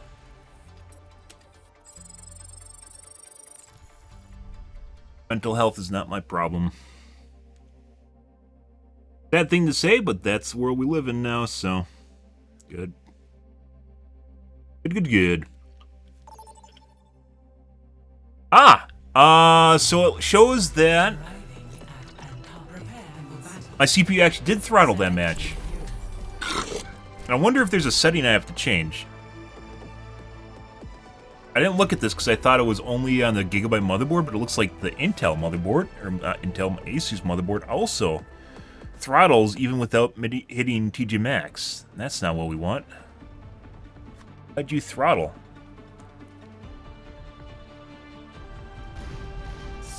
Ring thermal throttle. That's not what we want. That could explain some of the issues I've been having. Not all of them, though. There you go. Helping those in need is its own. Both the mercies. 5, 4, 3, 2, 1. Also, I think Anna kept me alive more than the Mercy did, so there's also that.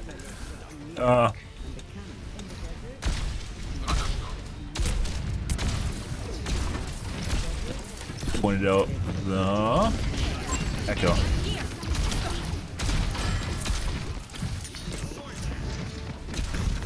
Can we kill the Mercy? Can we kill the Mercy? We got the Mercy, but I'm dead. That took too long.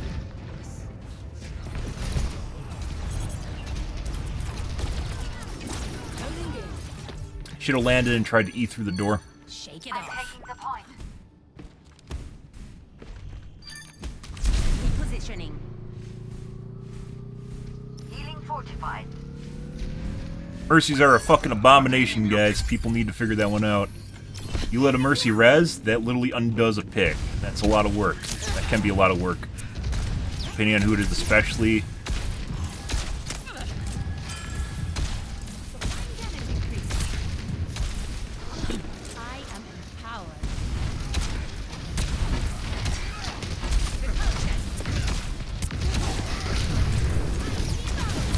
Whoop. There's McCree.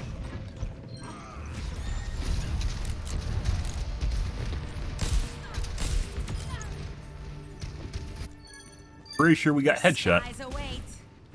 Fun. Good. Marvelous. Interesting. Lovely. We're going to change, I'm going to go into my BIOS after this game and check it out. I'm pretty sure that I thought there wasn't going to be a setting that caused my CPU to throttle. It's not even hitting TJ Maxx, which is 100 Celsius. Yes, the 1300K actually. Buddy.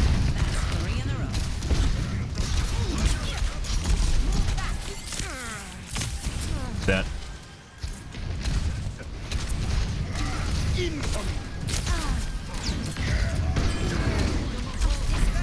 Get him? I did get him. Nice. Do that. Blind. Bye.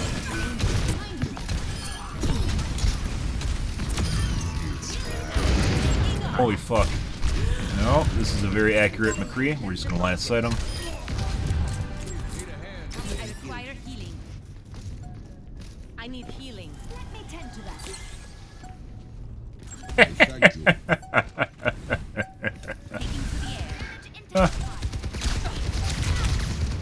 That's the McCree? No.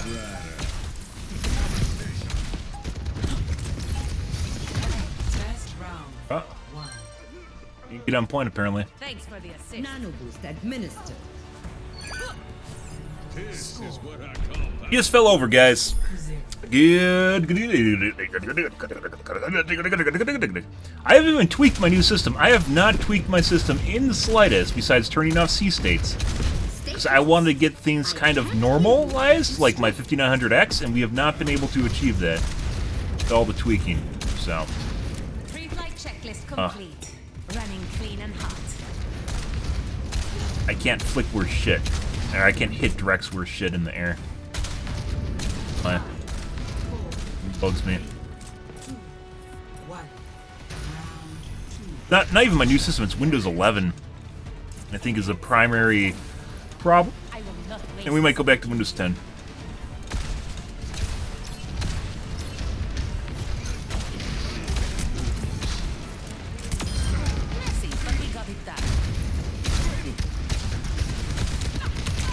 Not where we want to be.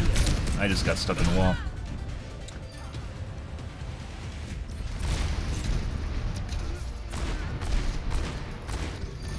Almost. I'm back. Increasing altitude.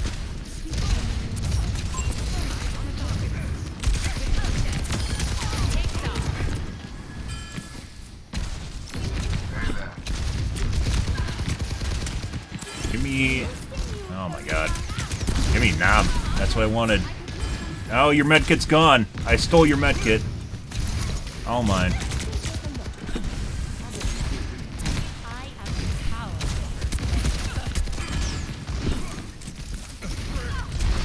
That's not where I wanted to go with it. It feels like I'm fucking like, now I'm short. Long? Short?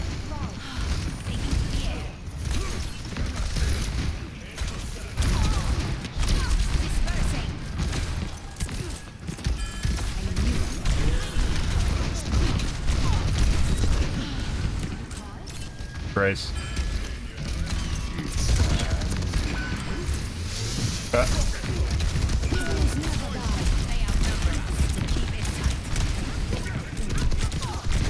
A lot of hurt back there.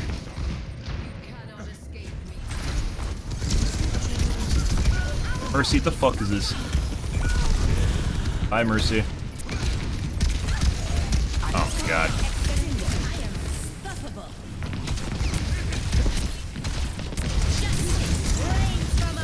Got it. But change height. I need my E back.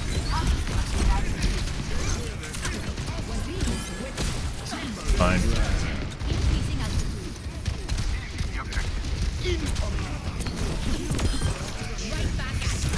Oh, no, I didn't line sight him soon enough. I tried to get over that lip and that got me killed. If I didn't fly up to get over that lip, I would have been fine. Or if I flew lower. We'll be fine. Returning to battle. Repositioning. There's one. Fucking McCree is very accurate. Soldier is as well. Isn't always two-tapped though. He hits almost all of his shots, but does not hit headshots. That's a headshot. I will not waste this opportunity.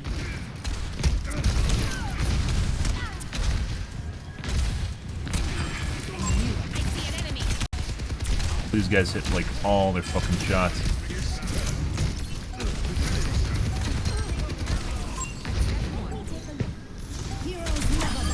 Over here. Over and out. Step right up. I keep getting the ping symbol. We mainly stayed alive because of Mercy.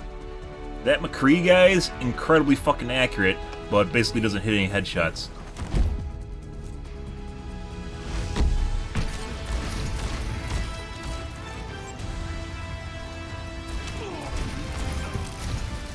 Thank you, Thought Eraser. Fuck. I see. Okay. Thank your healer. Leave the Mercy in that one. Alright. Couple things we're gonna do here. First off, I'm gonna reinstall my network driver because I might have fucked something up when I changed options on it.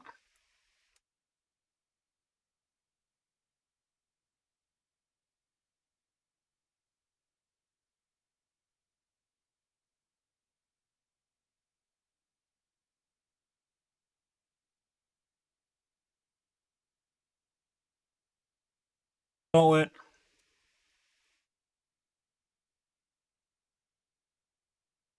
Check if it reverted my options now.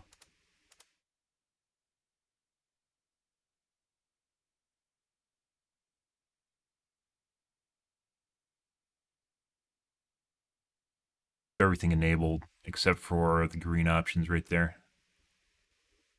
Like energy efficient, that's already off. It's energy efficiency. Okay, that's not... Hopefully they'll get rid of the packet symbols we were seeing in the side, because it wasn't like that when I first was first doing stuff. So you guys can see here off on the side screen, like we didn't hit TJ Maxx. It was pretty close, but we still throttled. So we didn't hit TJ Maxx and we still throttled. 94 on P5.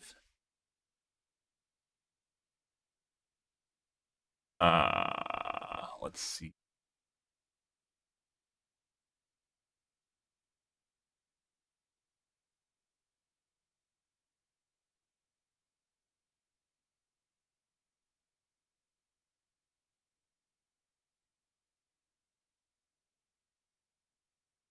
I guess the fan curve is a little bit different for this motherboard. A lot of there, just out of nowhere. Okay, I'm gonna restart here and oh fuck. Oh yeah. Oh no. No.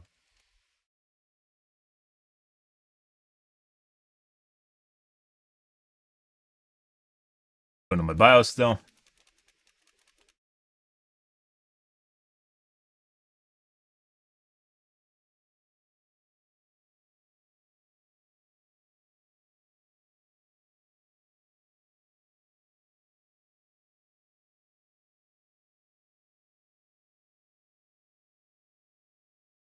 Get.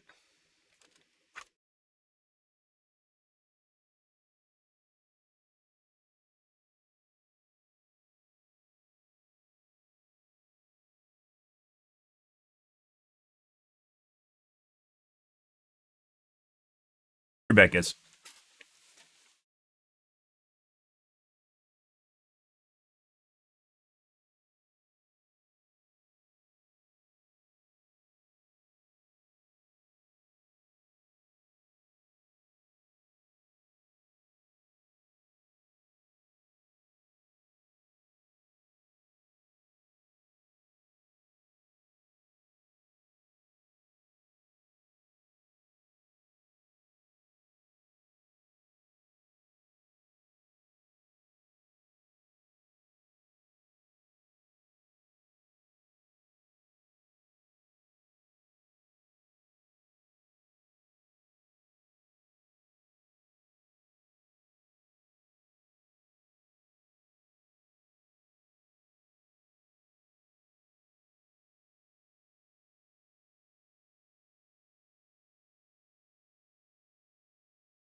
right, that's taken care of for now. Yeah. So, more enhancement.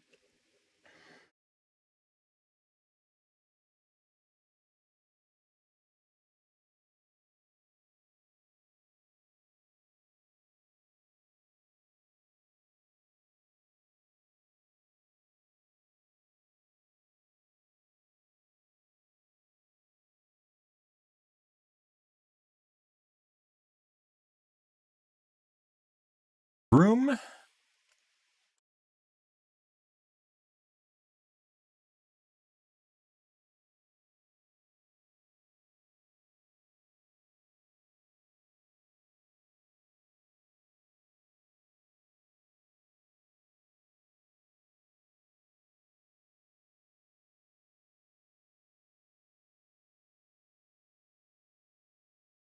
Maximum core temperature.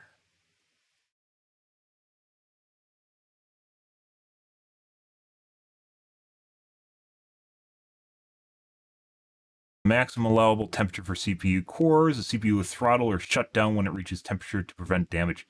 I don't know if that's the shutdown temperature or if that is the throttle temperature. It looks like it's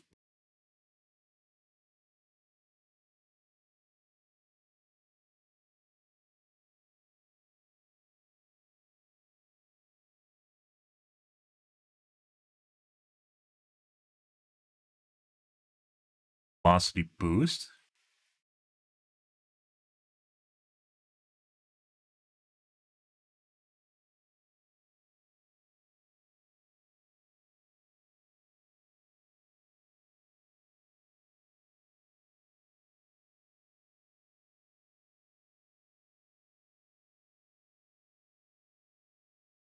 And memory timing.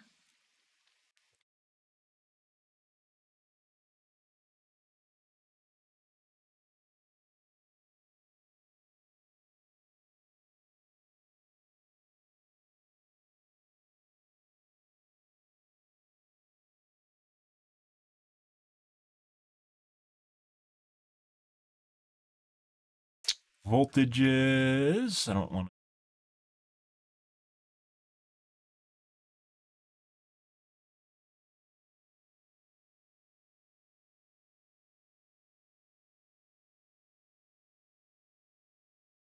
Kernel throttling when not TG max.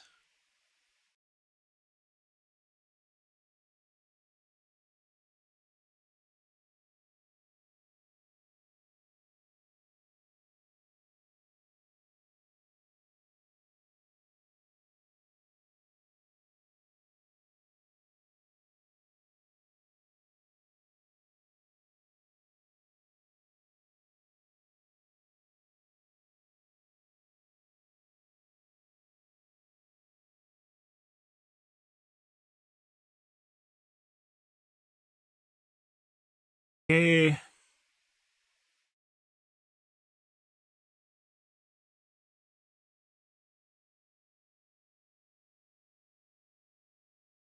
Throttle before 100.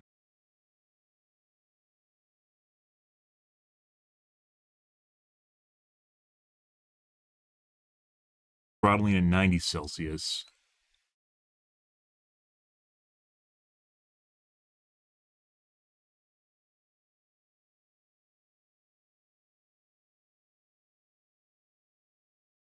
Plus the chip is the PL2. PL1 and PL2 are stock values.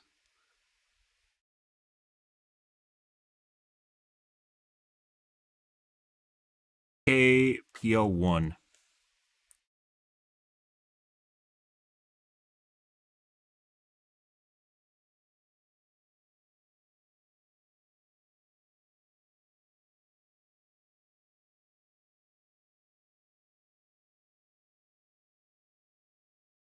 PL1. The second.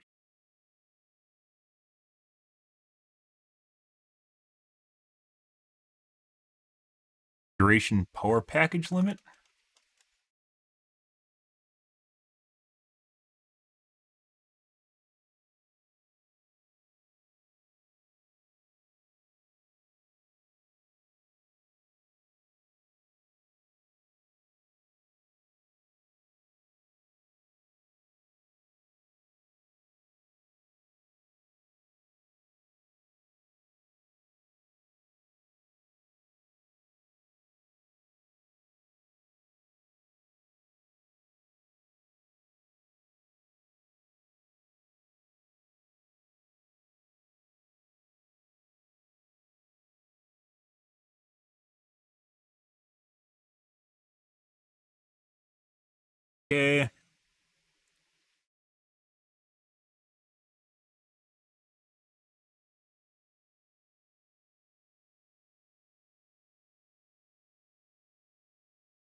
Oh, buddy. Let's see. Might need to do multiple things here to figure out which is actually doing what.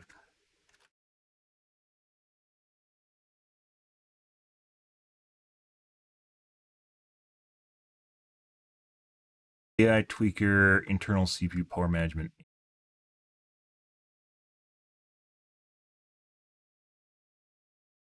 Ah.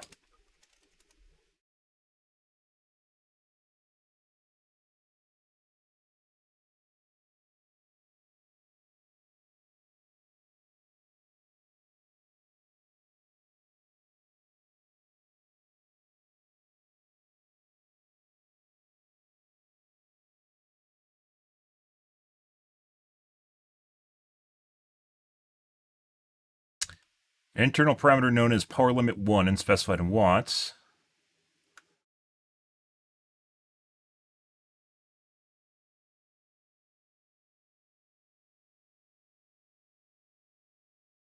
Like these are turned off.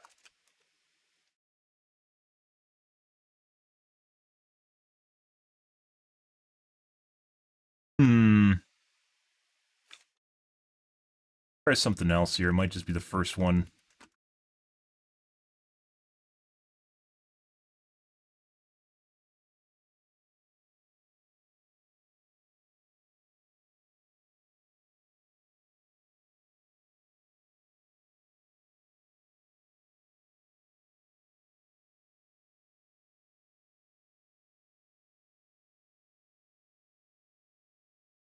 Asus multi-core enhancement.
Try that.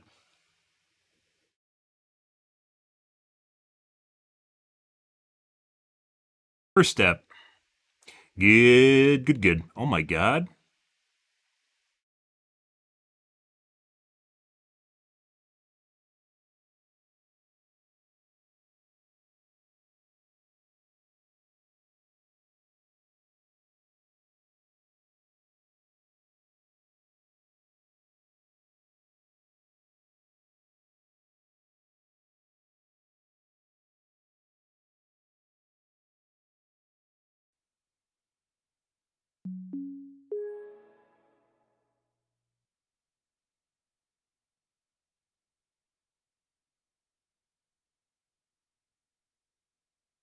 Try that.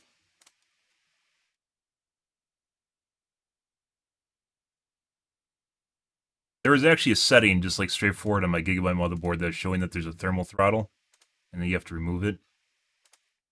Set for like 90 Celsius or something like that, 85. 13900Ks get really fucking hot. Very fast, and they'll throttle because of it. Undervolt them, which I haven't done yet.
That's not it.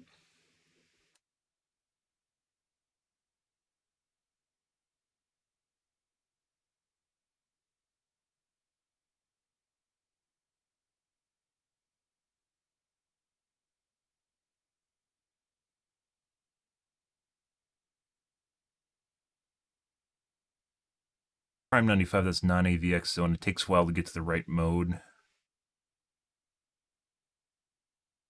Down clocks for AVX.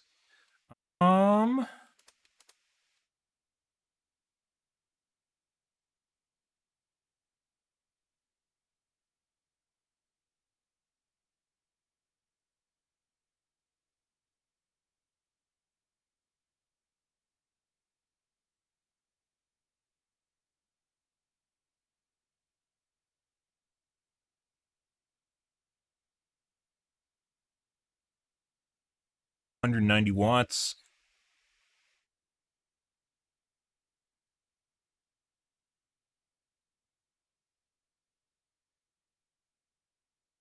Let's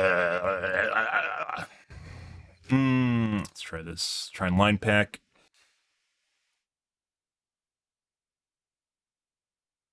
Normally when you run AVX tests, it'll actually lower the multipliers on your CPU, so it draws less power.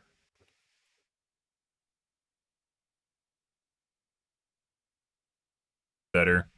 230. 240.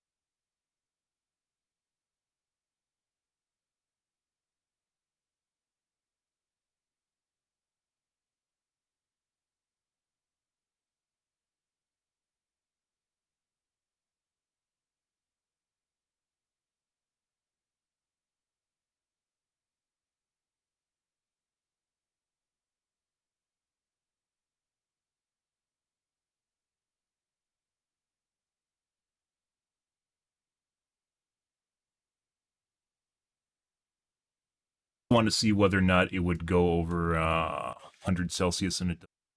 Good. So I didn't turn off any sort of throttling that I didn't need to.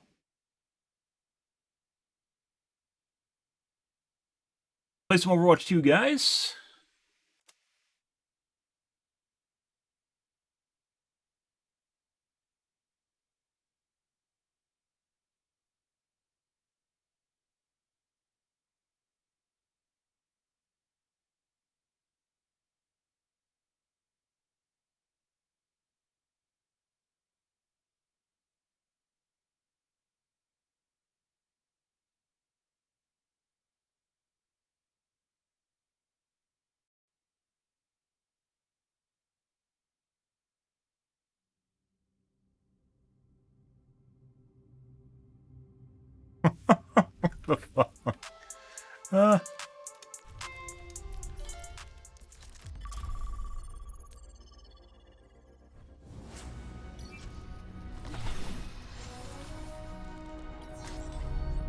Strike from above. Alrighty. See if we get throttling again. Now arriving at Lijiang, prepare for battle. Select your hero. Uh-huh.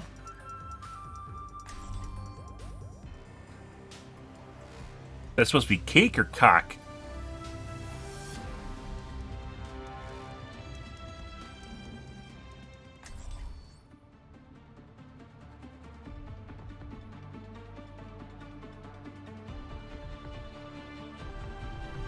Strike from above. The first time I flew this suit, I crashed. Oh, that's funny. I don't crash anymore. Forget regulation. After this mission, I'm throwing a party. Huh. Cocky. 5, 4, 3, 2, 1. Round 1. Capture the objective.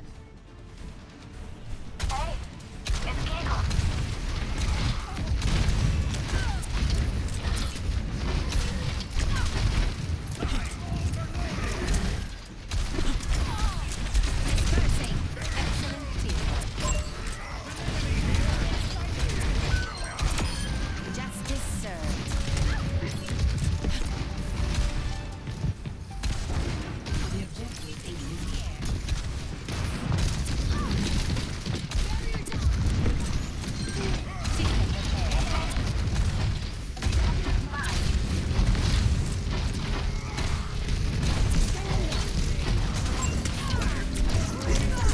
stuck on the fucking wall. Good. I tried to slide off, guys, and I got stuck in the corner. That's great. Right there. Uh-huh.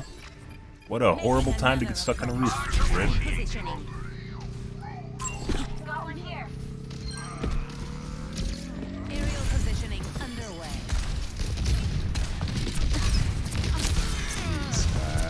Fucking that.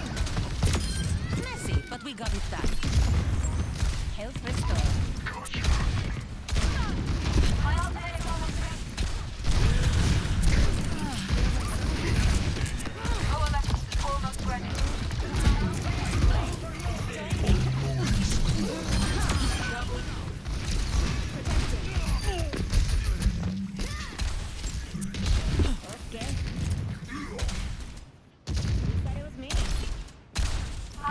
Dispersing.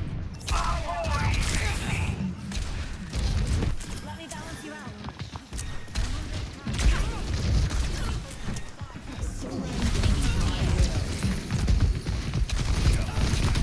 Let the kitsune guide you. Justice reigns from above.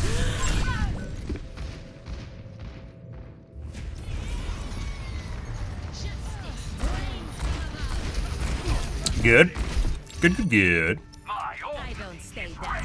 On the move. To start anew. Sorry.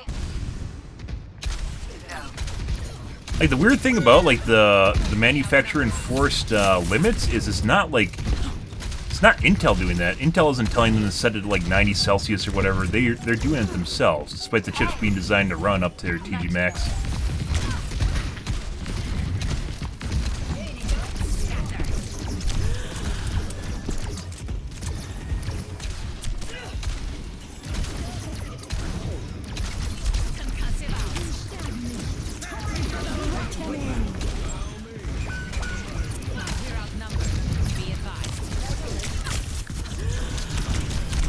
Oh my god, it's a fucking mercy.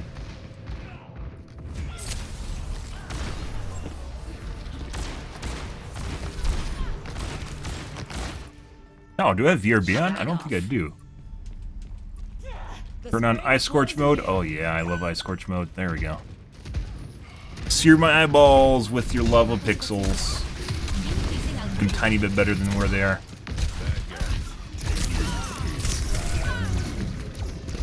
Aww.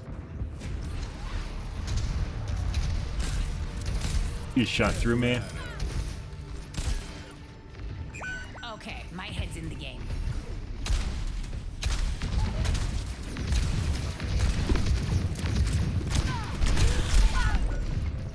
See.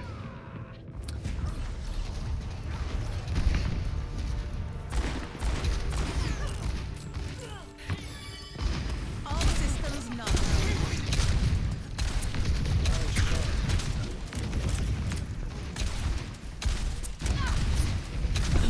My ultimate is ready. Establishing aerial position. Gotta go for it. I guess we're gonna see McCree here in a second. Actually.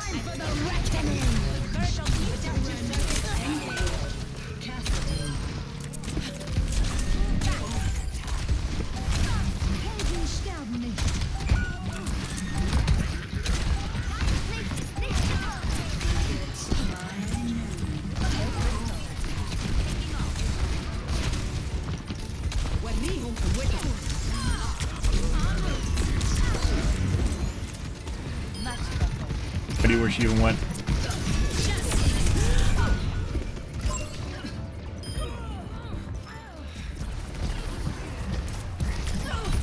She's right in front of me, guys, and could not see her leave the screen. I fucking hate my monitor. I really hate my monitor. Out of anything I want to replace my computer, it's my fucking monitor. Oh my god, I'm never buying an Acer monitor ever again. Ever. 240 hertz my asshole. It sometimes feels like 60. Ooh, I live for this. Maybe not 60, maybe like 120 or 144. The panel does not feel like 240 hertz. Good leadership makes all the difference. 40 hertz, like 4 millisecond, 3 millisecond, whatever it is. It's supposed to be sub 1, and it's not. But most Metanators aren't. Let's say they're sub 1. No throttling so far. That's good.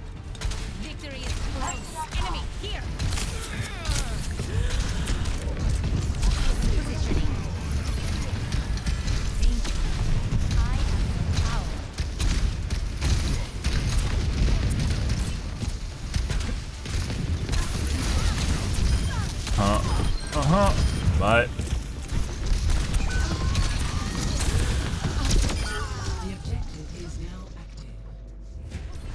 pretty sure I would have got sleep darted there if I didn't shoot her.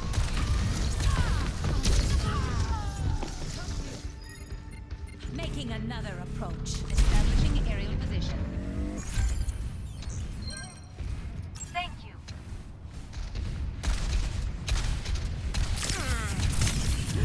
Pretty sure the Anna's cheating. I don't know about the McCree. McCree also feels like he's cheating, but I'm not sure.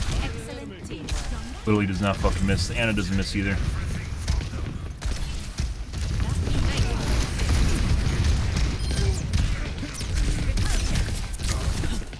Price.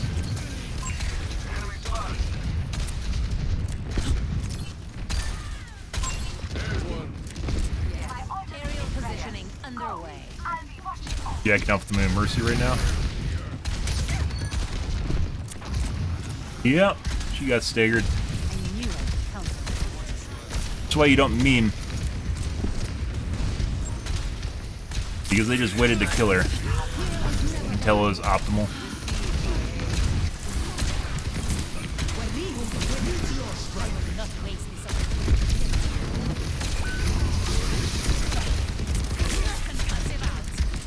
Not miss.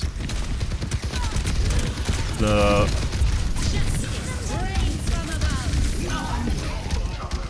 bad angle. That is a soldier and a McCree.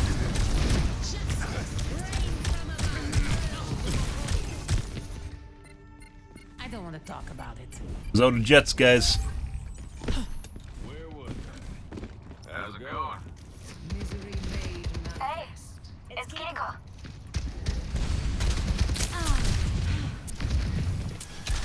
Thank you. Yeah. Pretty sure the Anna's cheating. Not miss. Yep. All systems nominal. Increasing altitude. Be advised.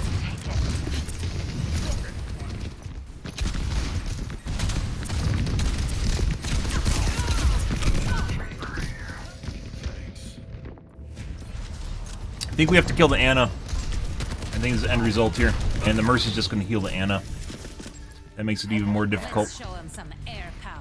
Up and away. Meteor strike.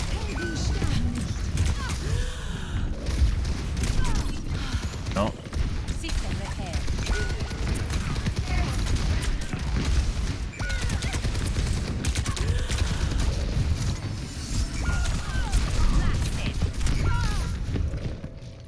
Also, possibly McCree. This is actually, was it the McCree? Oh yeah, they swapped with each other. McCree also might be cheating. Anna's definitely cheating. Soldier, pretty sure, which is the McCree earlier, is also cheating.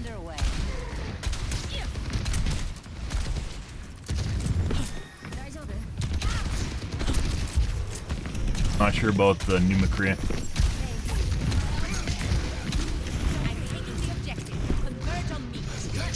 Bye.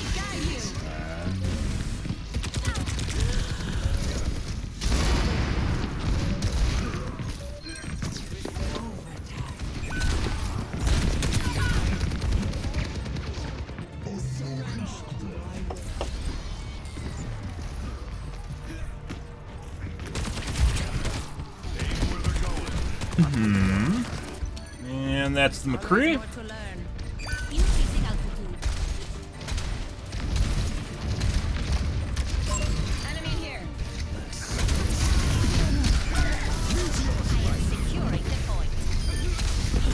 Looks like he's memeing again.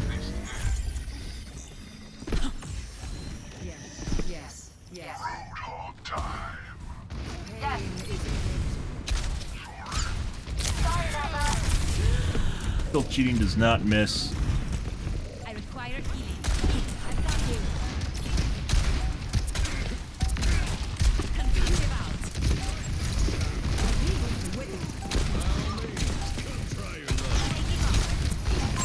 I see an enemy. Rain from above.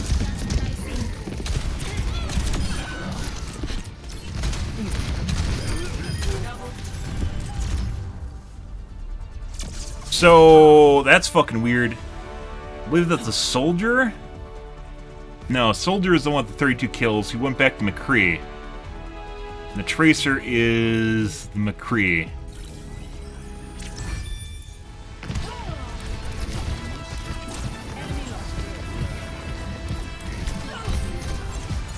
When did Anna start insta-killing? It was like halfway through round 1. Alright, so we got some reports going on here. Anna, this guy.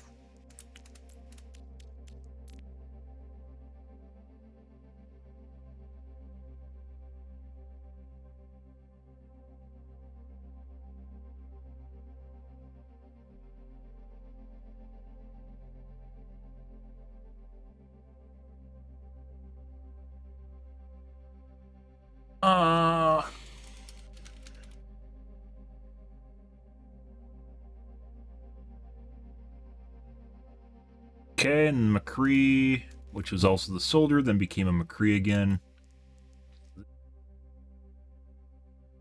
For whatever reason. Guy.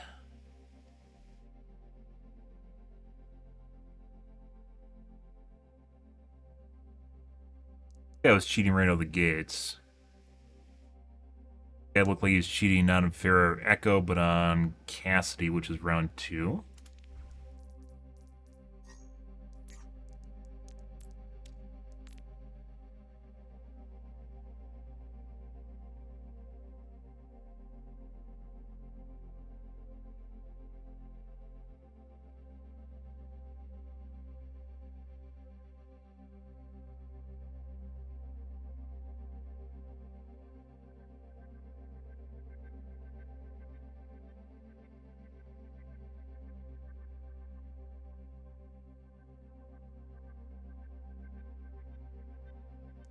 Chasing me around the credenza, and then this guy as well.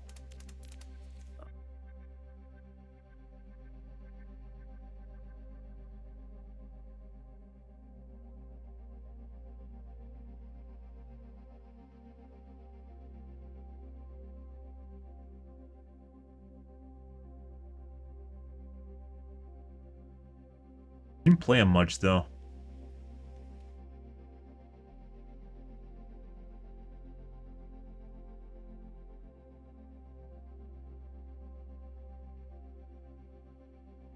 While looking is mainly the Soldier 76 / McCree. By the way, this is a fantastic feature. This is not what it's intended for. This is for you to endorse people, like your healers, because they healed you. However, it's great because you can actually see, like, these guys, this doesn't tell me that much, as opposed to actually seeing what they play throughout the match, because sometimes you'll get confused and think someone's playing a character, when in fact they swapped, or sometimes swap back and forth with each other, which occasionally happens when they run out of banked accuracy. Also, it does not look like my chip's throttling, which is kind of nice. Play a couple more games here and see if that's true. So I figured out the setting, if true. It still throttles at 100 Celsius, but that's what I want, so.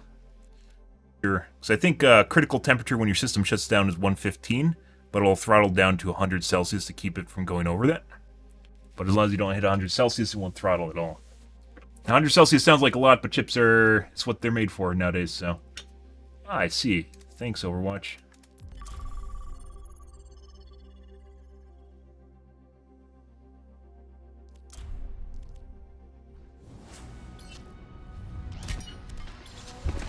Oh, I don't think I'm getting the network icons anymore.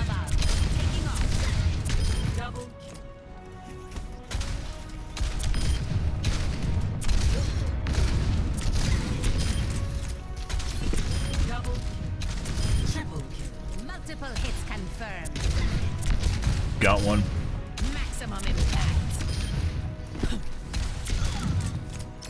Might be I have a bad IP too, I don't know.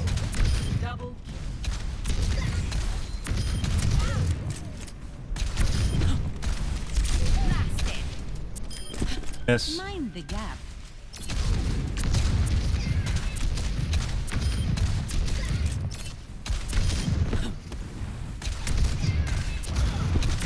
Increasing altitude.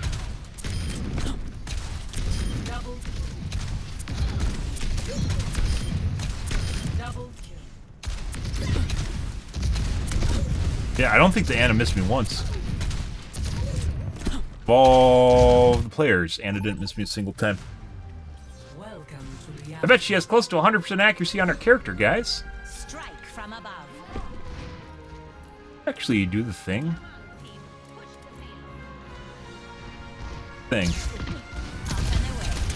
That's fun.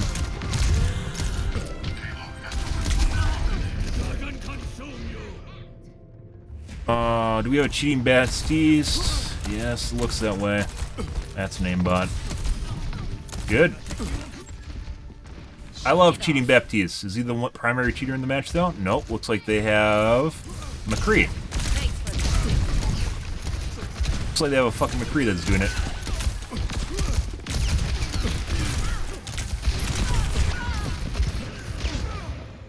Trying to shoot fucking Baptiste in the air, guys. It's because of their slow fall speed. Is fucking difficult putting aside,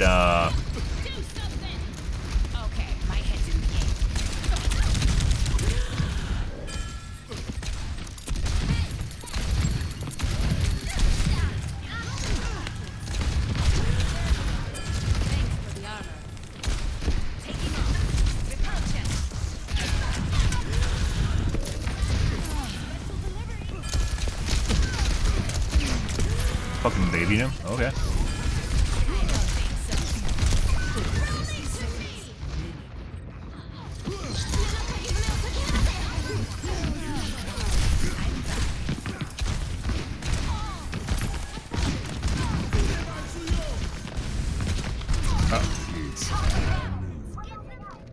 Cool. You guys cheating as well. Looks like we got a cheat lobby. Let's show him some air power. 30 seconds. These guys have no fucking idea what's going on in here. They're just arguing with each other, thinking that it's going to change. Like, what they're going to do is going to change anything what's going on in this match. They're cheating. There's literally nothing you can do unless they toggle off. And if they have disposable... Like, look how brain dead this guy is. He doesn't even look up. Instant, insanely accurate aim and can't even fucking look up.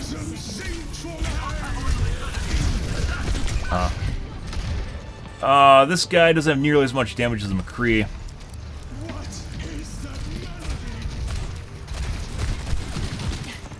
Undecided themselves. Enemy over here. Battle. Increasing altitude.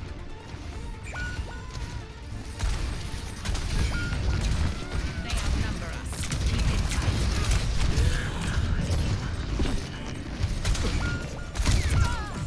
tight. Well, it doesn't matter. So the Baptiste is cheating. Looks like the Ashe is cheating. Also, the McCree is cheating.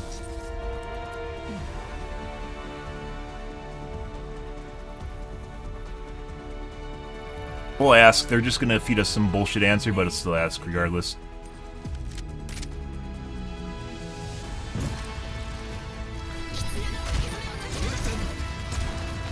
Missing early.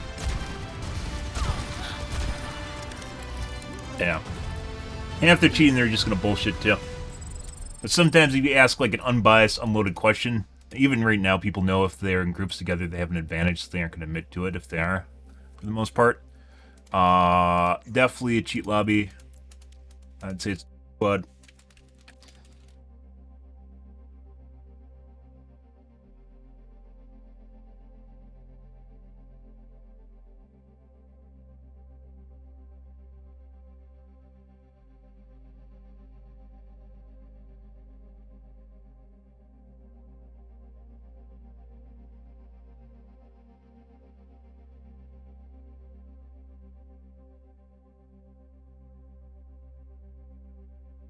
Okay. Then Baptiste.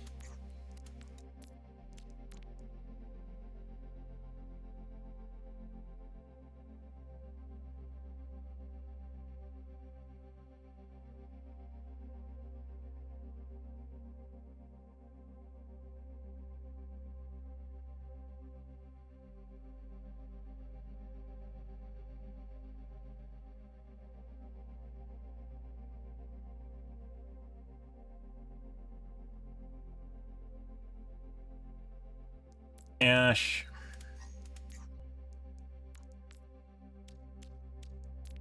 Although possibly not the Ash. Pretty sure it's Ash though.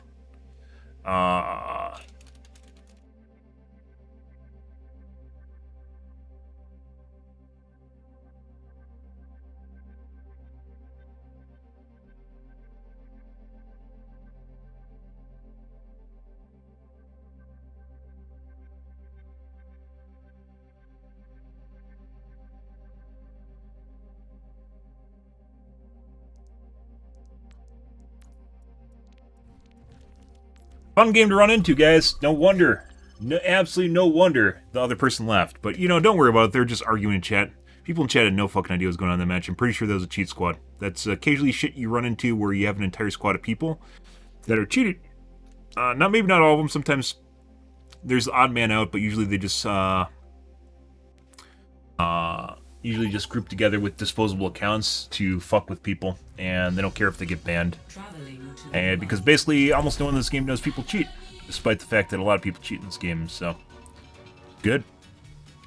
What's going on? Good evening, Crash. Running into cheaters. Oh, well, that's actually not the... Oh, actually, pretty much every game tonight has had a cheater in it. Some have multiple games in it. It's just the way it goes, though. Welcome to Overwatch, guys. Sometimes you get nights like that. I think last night we only had like one game with cheaters in it. Oh, cheater.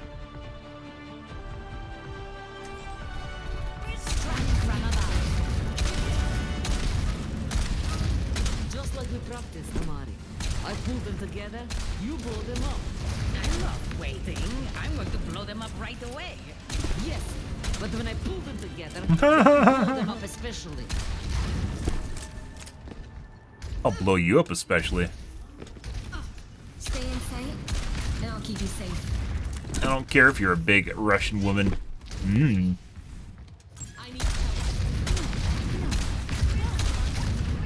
Still getting the network icons. 4, 3, 2, 1. Attack commencing. Establishing aerial Capture objective A. I'm with you.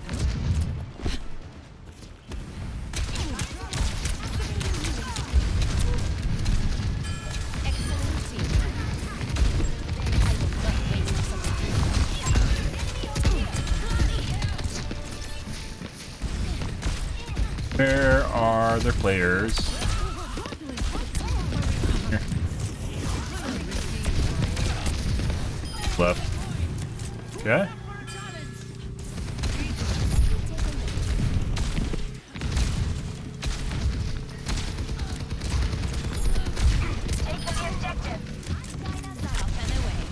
Okay, that was a headshot out of nowhere. While in the air, flying up.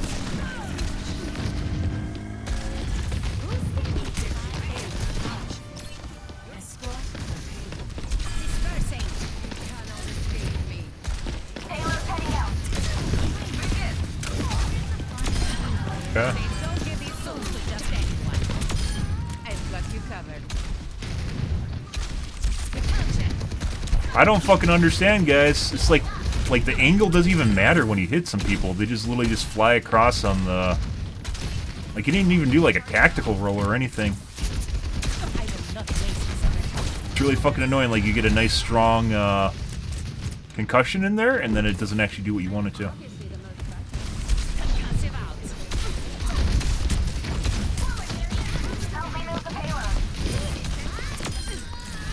Good job healing.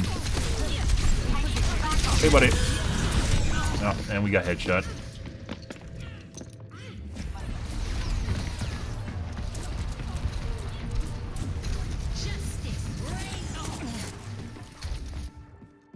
Good. Another approach.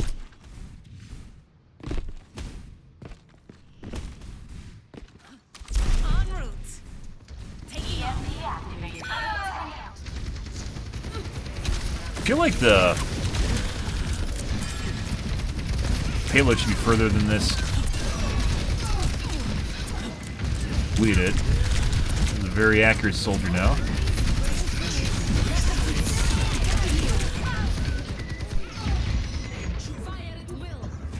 Even prior to that, very accurate. Pretty sure he's cheating. If you guys just notice, he accidentally hooked onto the Zarya when he's trying to trace me behind the car because the Zarya moved in front of me when he's trying to kill me. But maybe not. That's prior to me going in behind the car.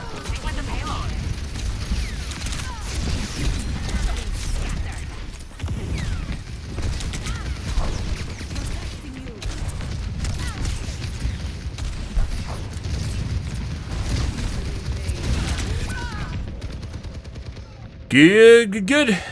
It's that time of the night.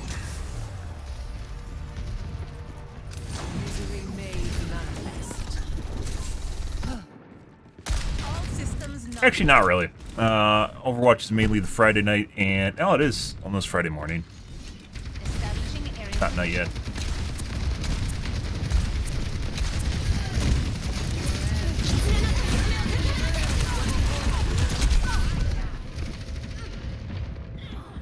What was that? It was like 2 minutes into the match.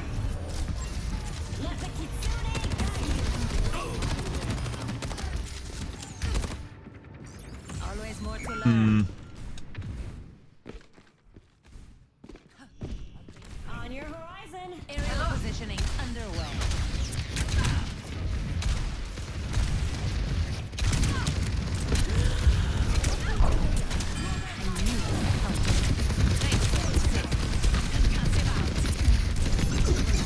Shit time.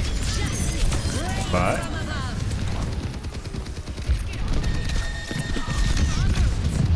Whatever that was for. I think it's because I killed him earlier with my ult when I showed up. That is the sound of a Bastion that's transformed.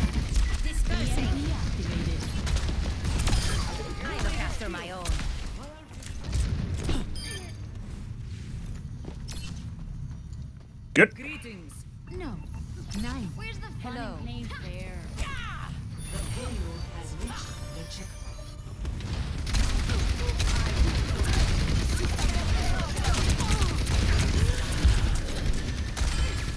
Try and line a set on the tank.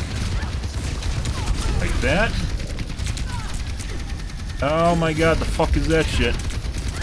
No idea. Make it! We made it.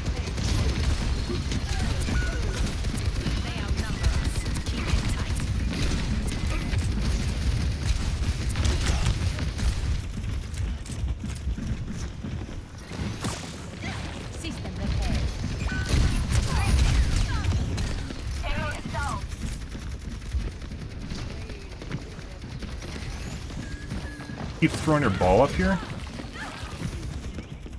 Christ. Okay.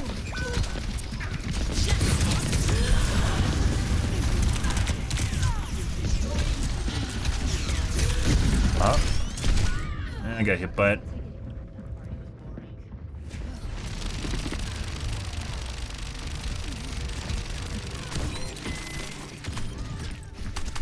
I think we just saw a pre-aim. We'll see.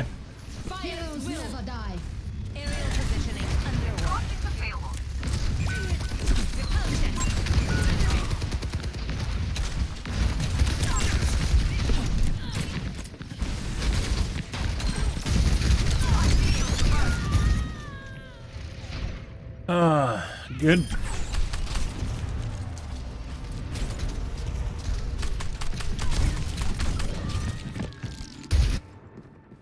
Okay, my head's in the game. Point seven. Up and away. Single game. Get ready. Ready to activate.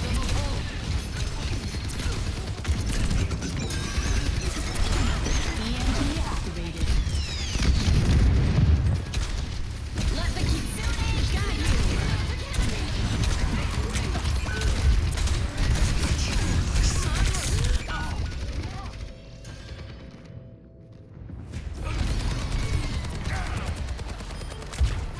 I've got you in my sights. Pulse munitions. Let's show them some air power. Go.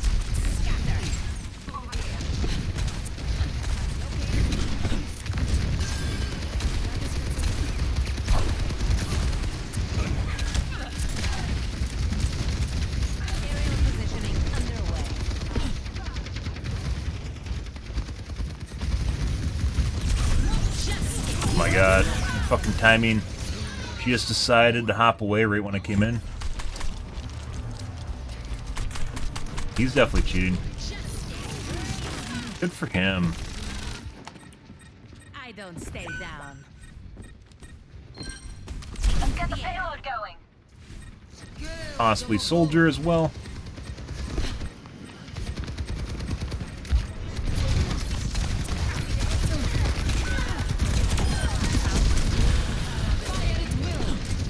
God.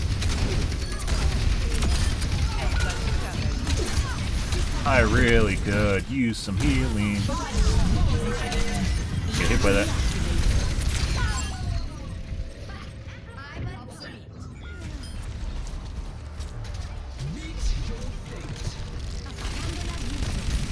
Not. Okay, my head's in the game. Definitely looks like he has wall hacks though.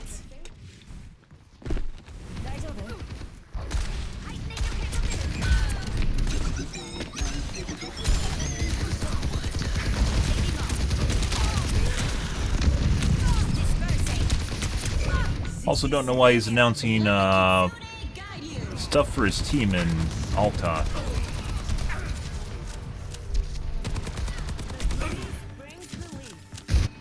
Pretty sure Soldier has an aimbot though.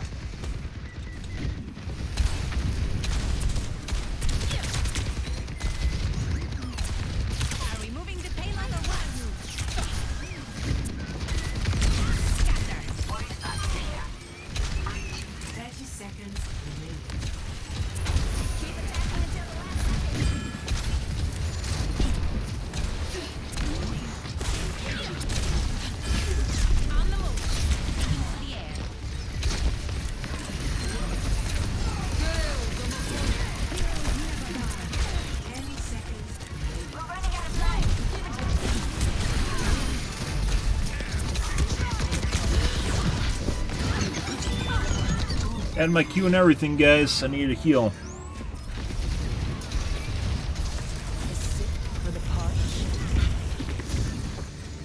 Alright. I'm back. Aerial positioning underway. Supplying damage increase.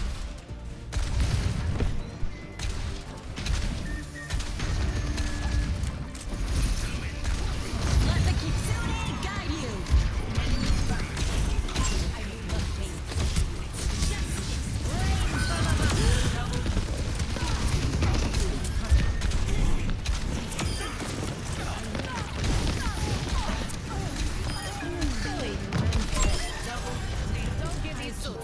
Good.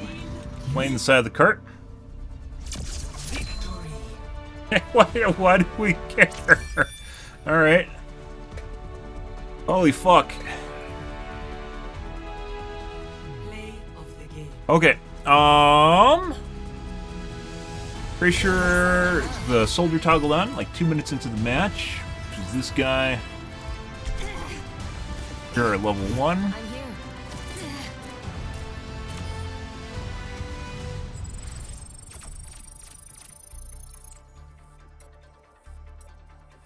Chest.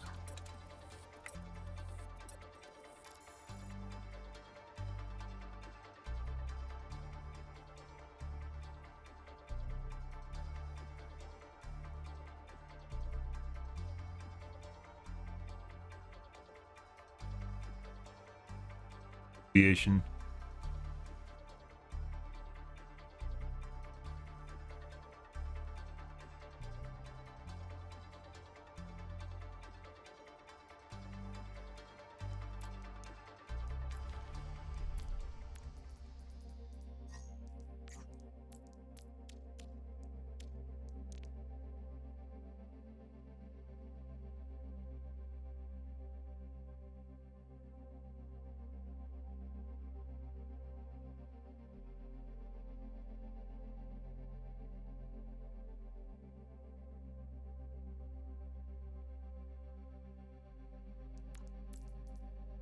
It looks like my CPU's throttling again.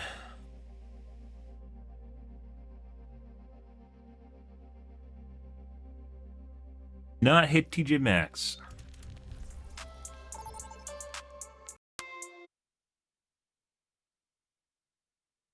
So, what is going on here?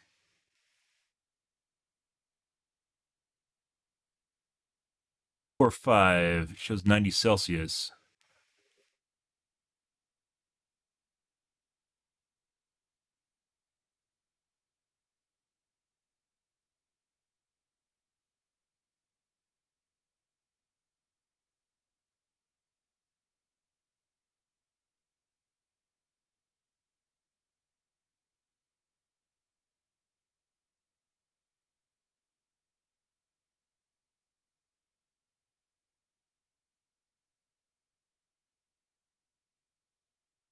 Okay, the throttle's at 90 Celsius.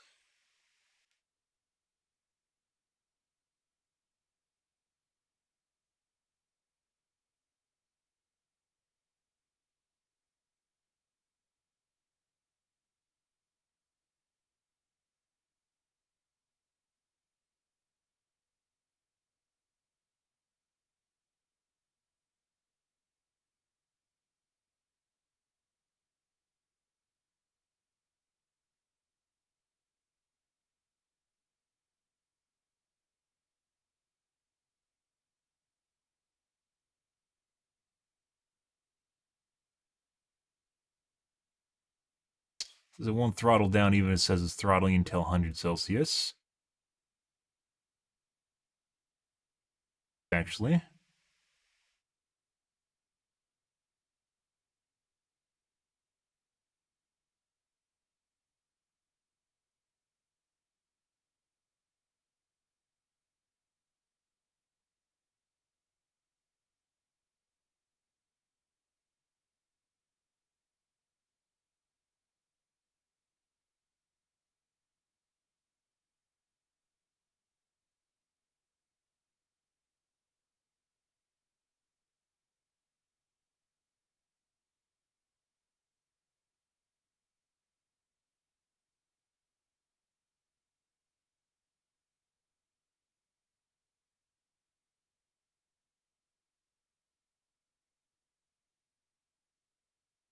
Multi-core enhancement does it.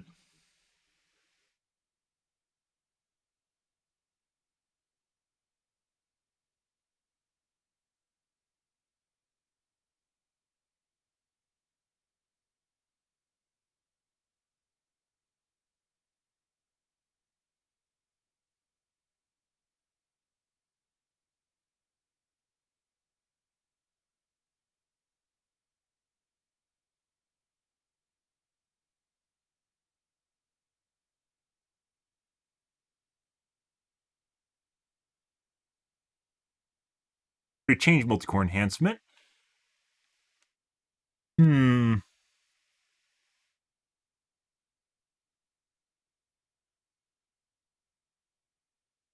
a hardware info bug.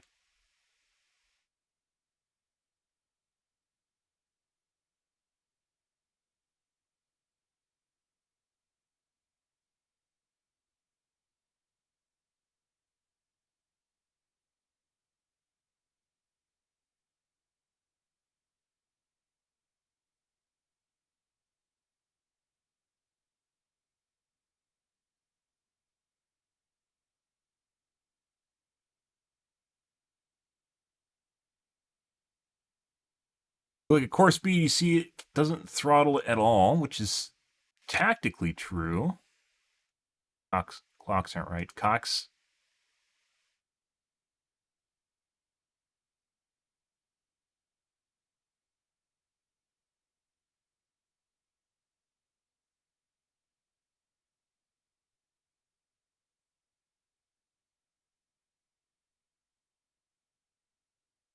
Show up. It might show up if I run it longer, though. No.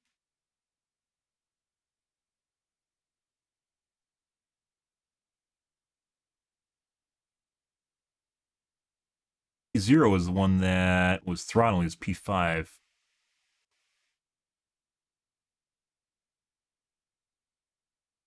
Also downclocked. It shouldn't downclock at all.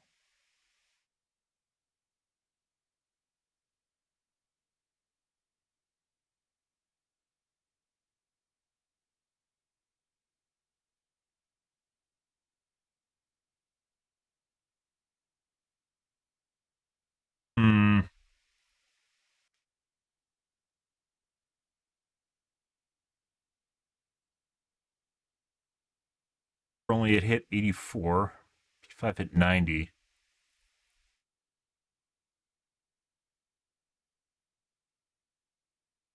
And I said it's the non-90 Celsius one.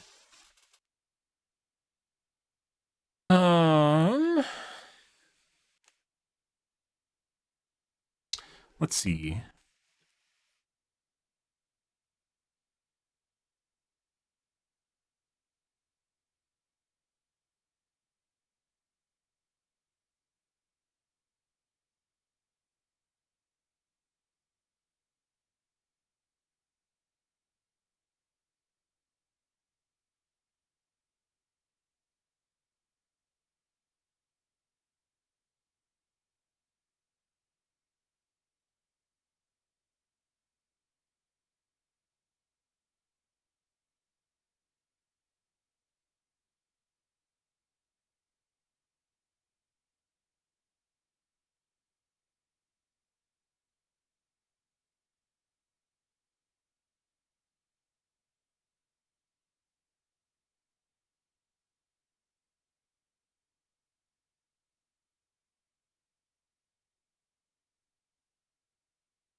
Maybe it's a bug. I'm going to reset it, and then we will play some out.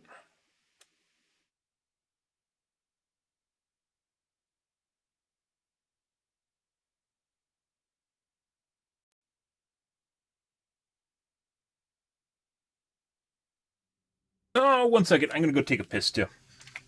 Good time to do.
Off we go again.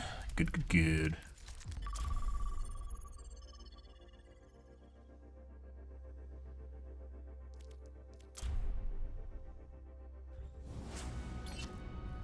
Oh my god, guys, I love my Feetsy Warmer. Heated floor pad, best investment. Well, purchase I've ever made. It's not really an investment.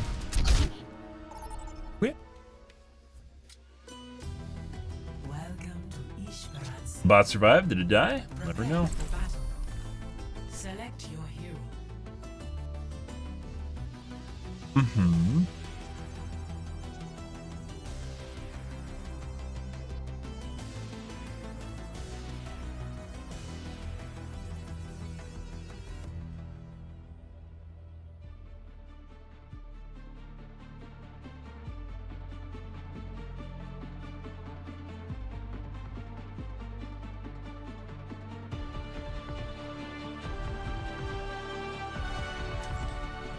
In strike from above.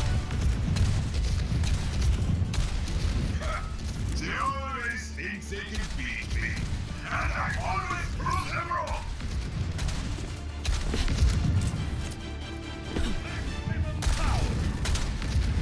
Apparently, a lot of people are getting that error. Good.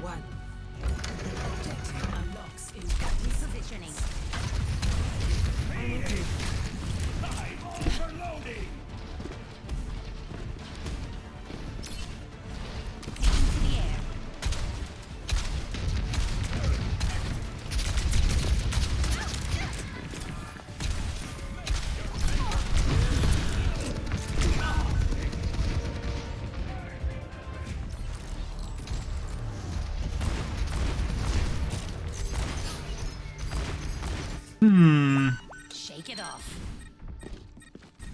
En route. The enemy has stolen away. Stop them from pushing that barricade. Hear me, baby? Hold together. I didn't start this war. I didn't start this war. I didn't start this war. I'm damn well gonna. Hear me, baby? Hold together. We must take back the lead!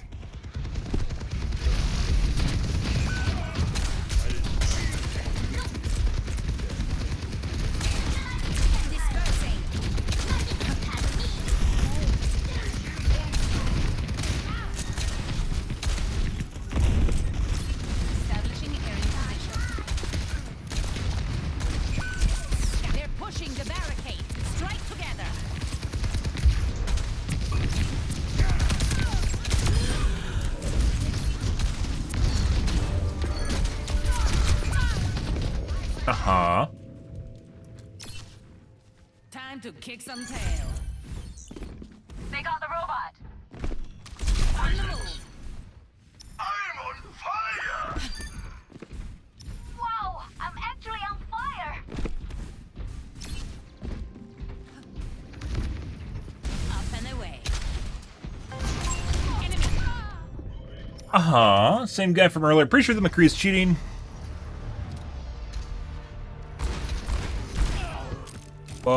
Took a little bit to get there, so it looked like a hit reg miss just now. Shit. Positioning. Got the robot. We are outnumbered. Be cautious.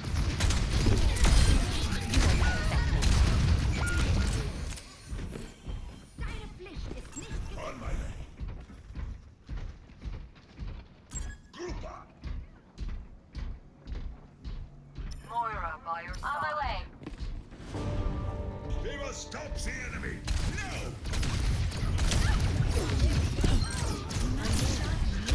Aerial positioning underway.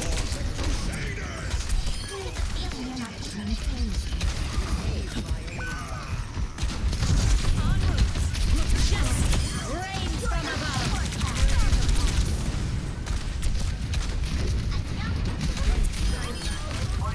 Ion top of the world.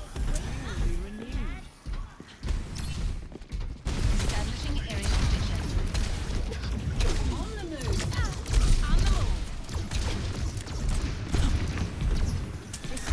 Please, don't move. Reposition. Let the keep guide you. The fuck?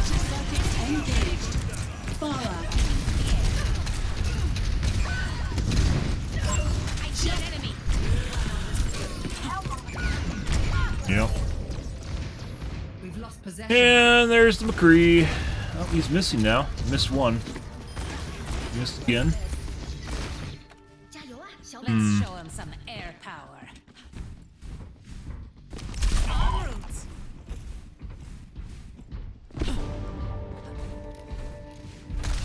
We must stop the enemy from advancing. No.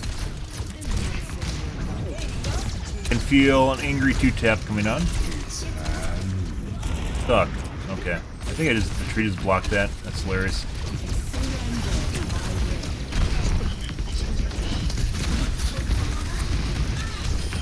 Aerial positioning underway.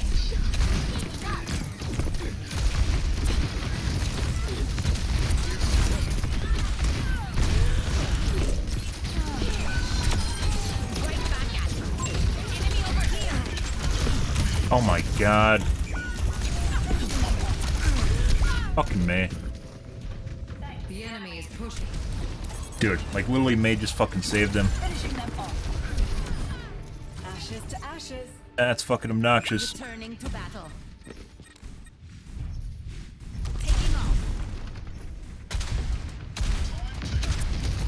Bad May walls, guys, are pretty bad.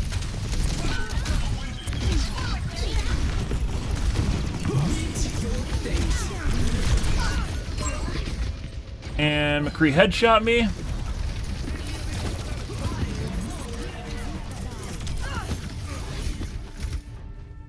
All systems nominal.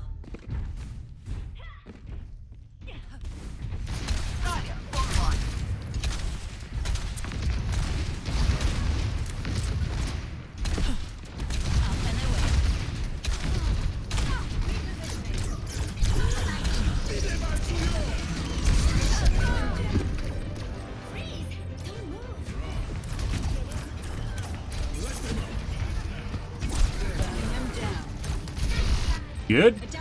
Let's show them some air power. May.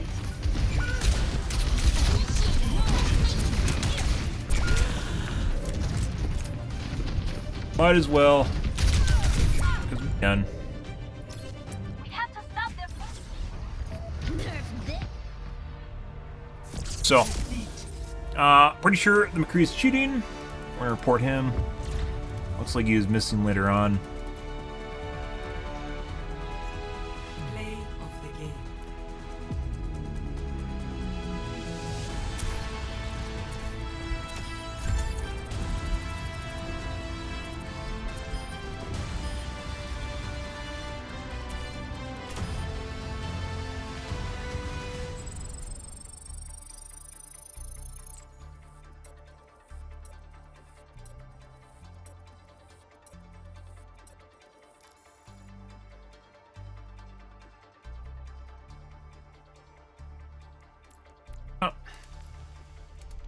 Next game. Good. Oh, looks like we got thermal throttling again. That's lovely. Pretty sure that was a pre-made too. That's a pub stomp group. Select your hero. Good.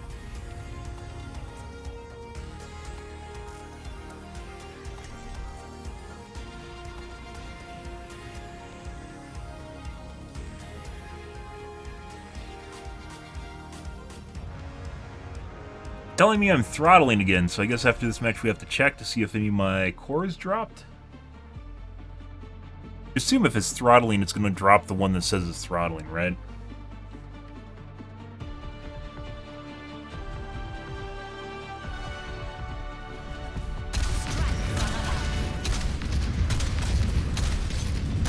No one's a natural. We all have to put in the work.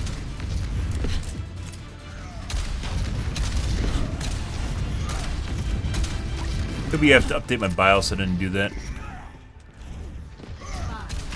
4, 3, 2, 1. Objective Thanks for the Still coming at you. Gotta push that robot. right by you.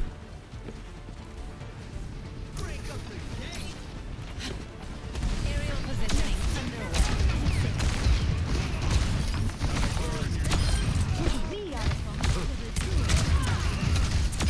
Splash. Excellent team. Fucking midair.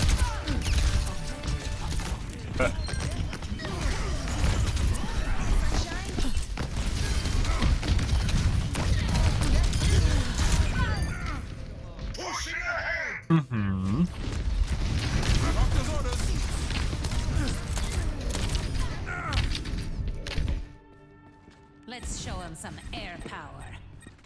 En route.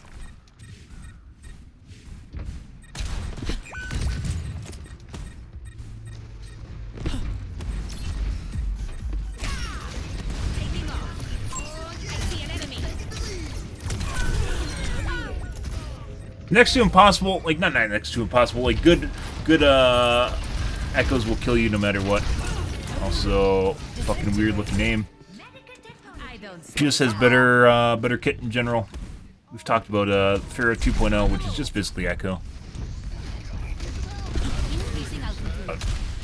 Have to try. I need to try and hit direct hits.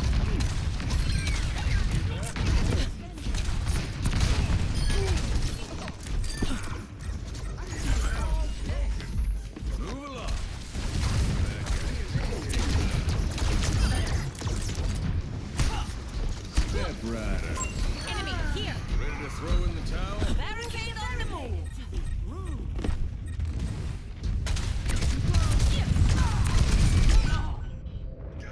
And 2-tap. Good. Beginning. 2-tapped, actually. Or 2-tap with a hit reg. I don't know which it was. Repositioning. Aerial positioning underway. Push it. Heroes never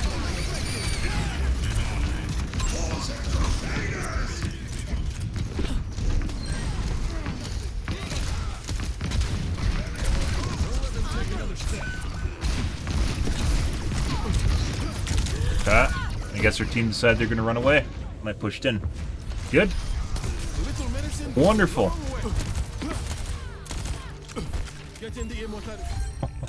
Always more to learn. Huh.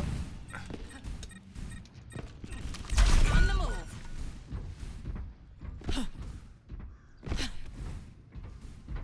Actually isn't that bad. I know I direct hits though. Buddy. Barricade is pushing forward.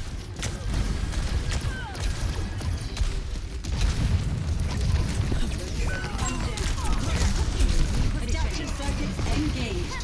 Cassidy.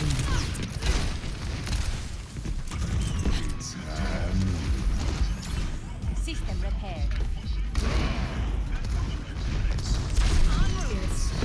Fucking god.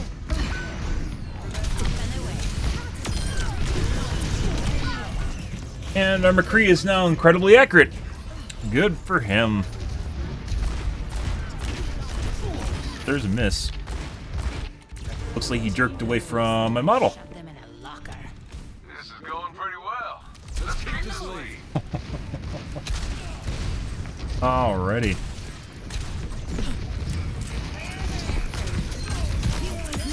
Oh my fucking god. And then they all just ran away. Oh, terrible ult.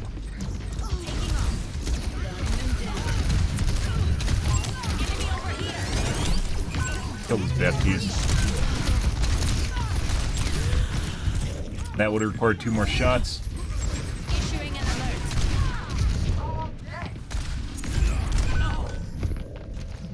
Uh-huh. Fuck is that? And he misses like every shot on the other guy. So it might be a focus aimbot.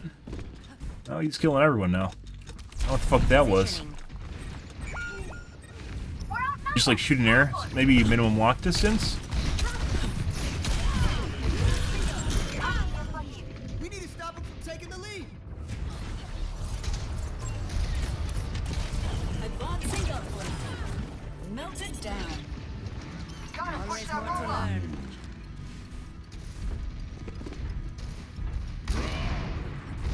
En route. Increasing altitude.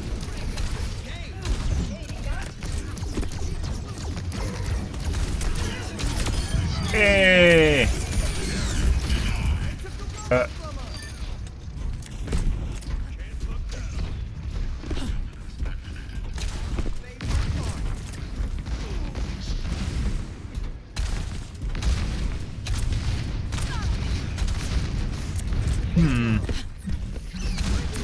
Maybe the ledge is fucking with them.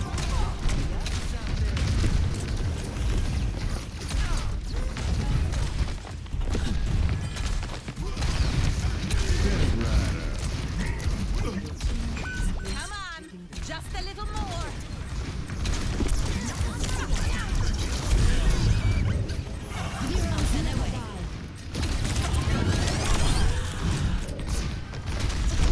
They're pushing the barricade. Strike together. Thanks for the assist. Definitely trying to kill me. We're gonna hide behind our team. Use them to line of sight.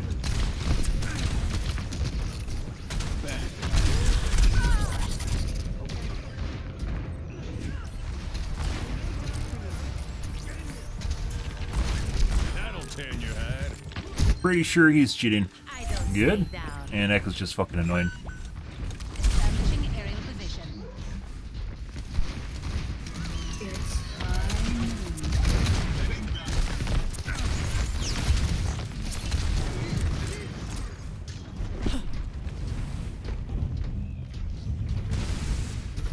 Bye. Just a few steps away from them. Keep pushing.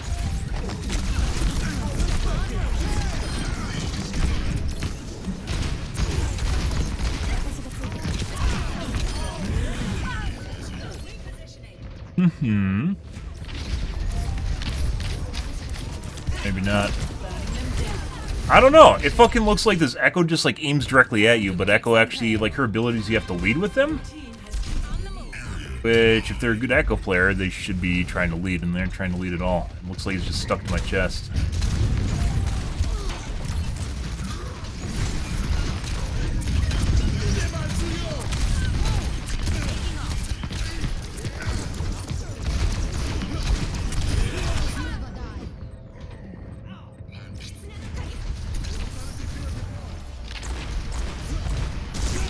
Missing a lot now.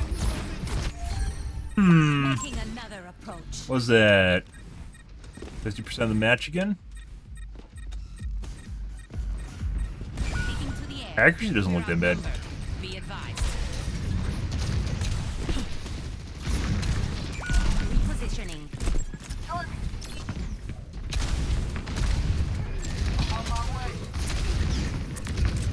I don't know if he toggled off or if he has lower accuracy now. He's missing a lot of his shots now compared to earlier.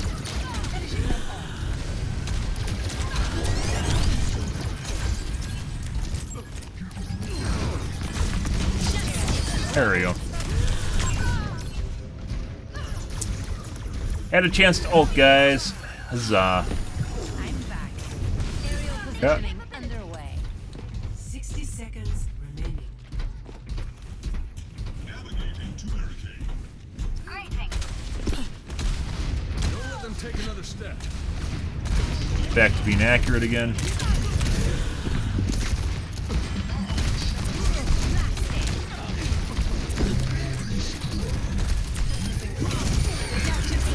Engaged. Roadhog. Take out the robot. We need to attack. This round goes to me.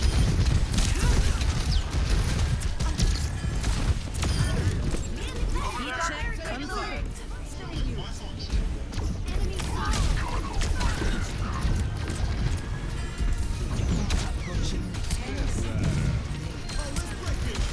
That's how it's done. Whatever the fuck that was. Enemy here. Never die. Huh?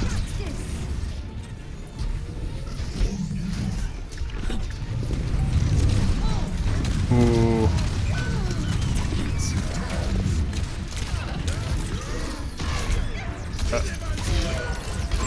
He's still fucking there. Ah, funny. Let them up.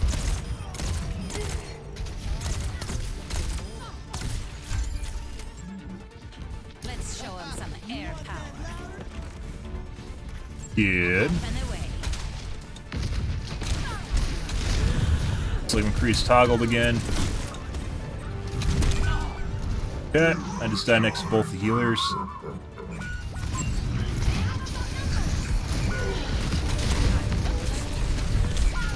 Got McCree's toggled again. As is normally the case on the end of the match. You just missed a bunch of shots from Lucio? Get all the shots there. Oh. Now he's missed a bunch of shots because maybe not toggled. He just turned up his accuracy? Repositioning. Not like hard toggled. Stop him, we can still win.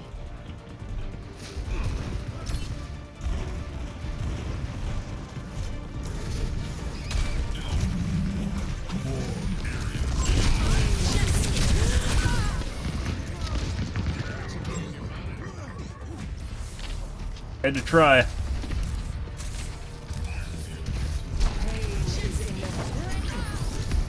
Like my E is so so erratic now.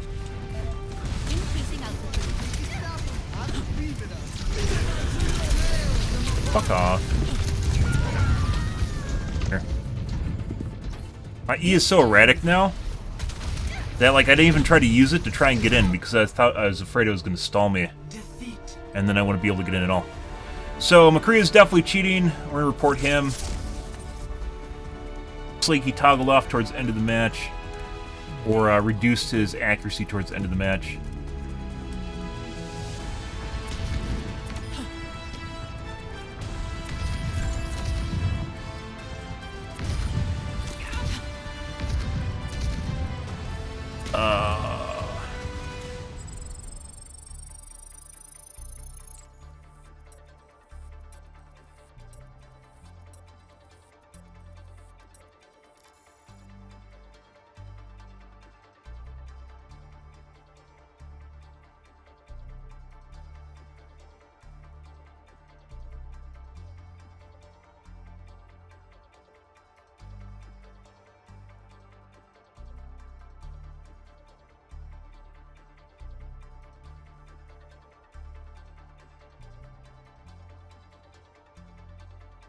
Okay, and then Echo.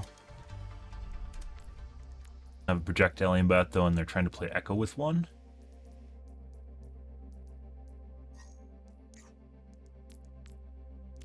Fun? Fun, fun, fun?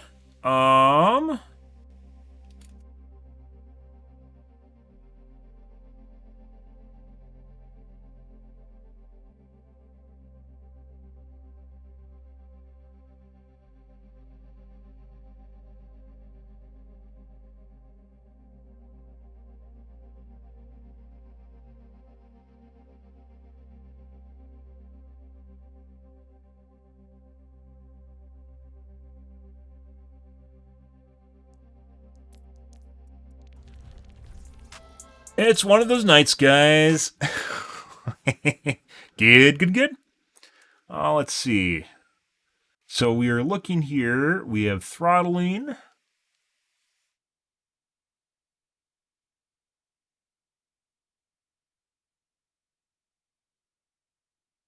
course, so it doesn't look like there's actually any throttling at all, at least right now. It says it did, but it didn't. Hmm. Hmm. Hmm.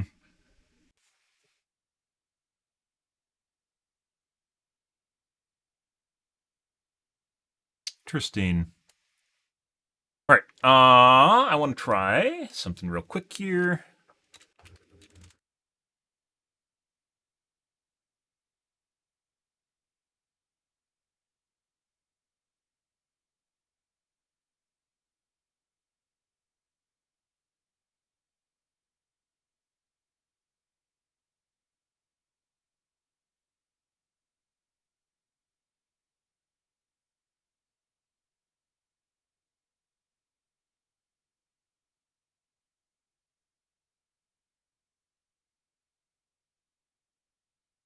Hmm.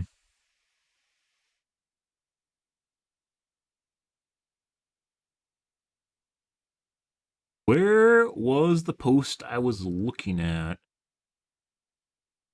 Where'd you go?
Have to reboot.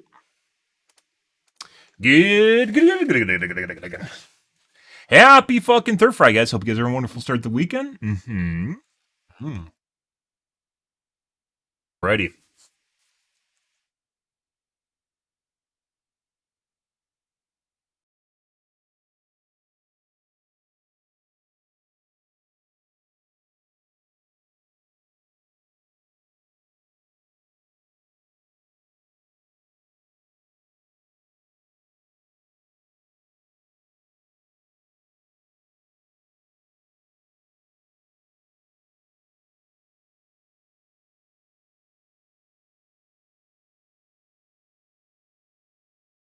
I have it set to remove all limits.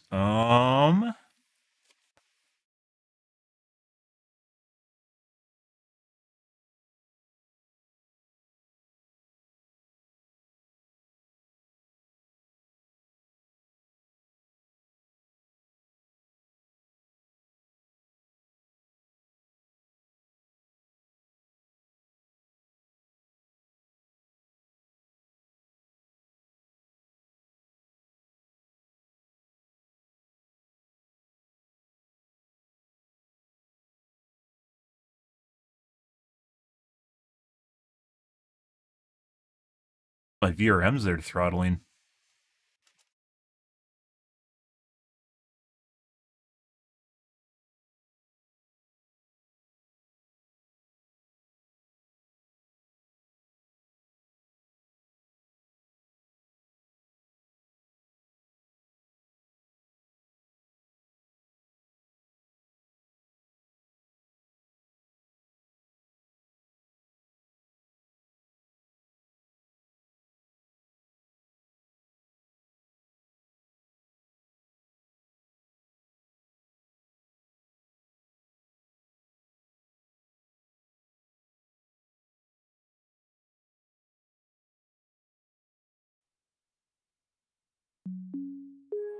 Burp, burp, burp.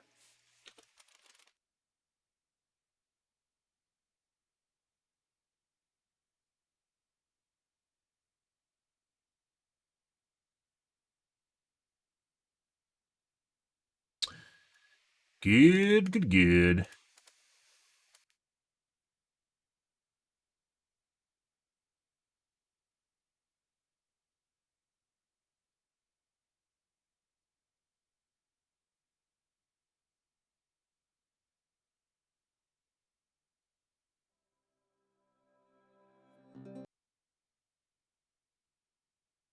One moment, please.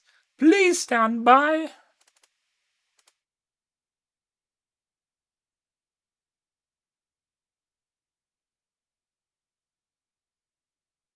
I don't know. I really don't know. Between Windows 11 and Windows 10, Windows 10 definitely felt better. And now it's trying if we can get it back to Windows 10. Oh, going back to Windows 10. Where we're at right now.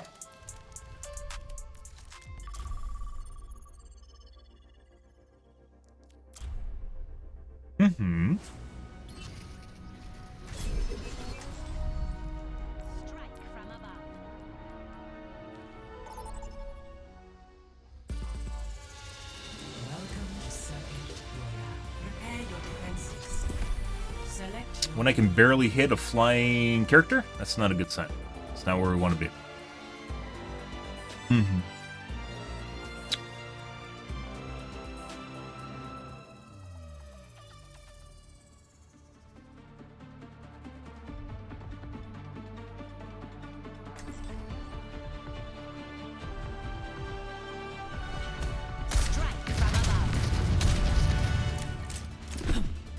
Pre-flight checklist complete. Running clean and hot.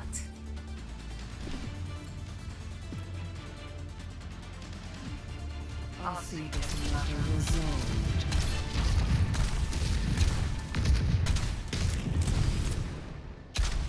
Everything's going according to plan.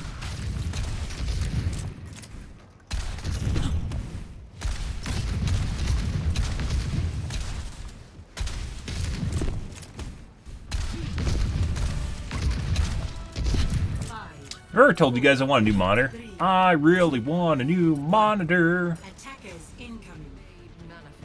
Fuck's her tank? Did I instantly do a widow? Not yet.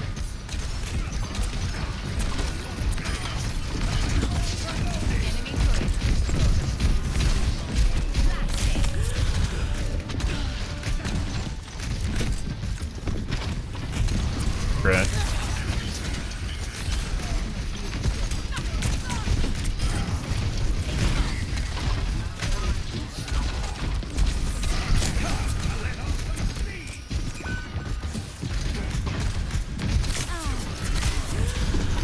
Accurate Anna.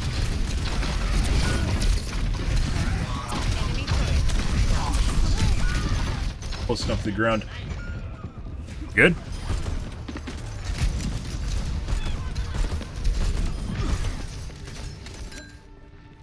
I don't stay down.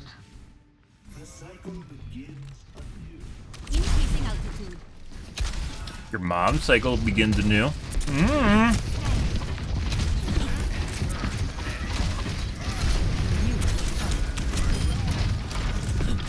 Enemy turret down. We're outnumbered.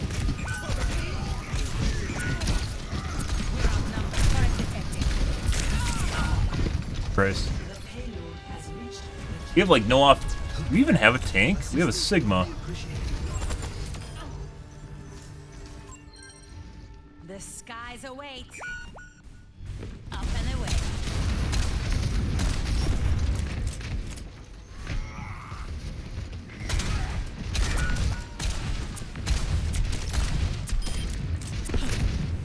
Enemy turret destroyed.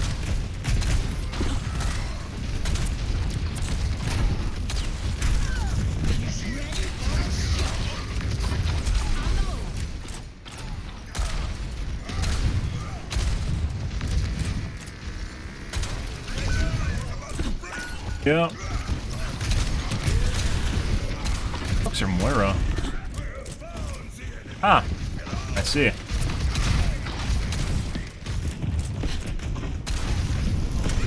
AFK and spawn. Cool.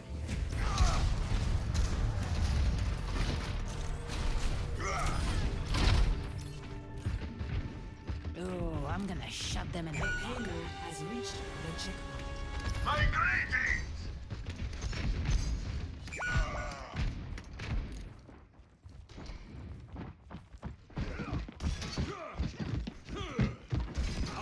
turret detected.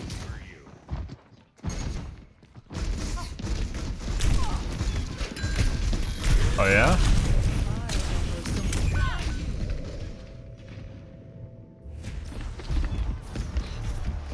He like noticed he was about to die and decided he wanted to play again? All systems nominal. Quick play, he literally can just fucking leave if he doesn't like the match. I don't know why people would bother sitting in it.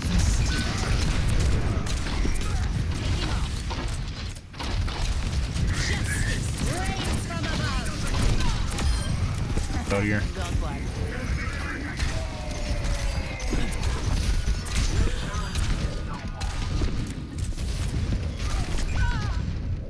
Yep.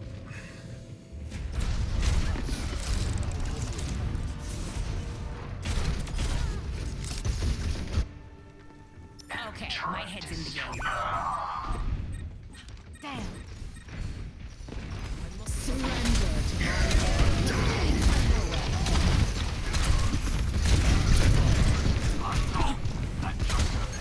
I don't think so.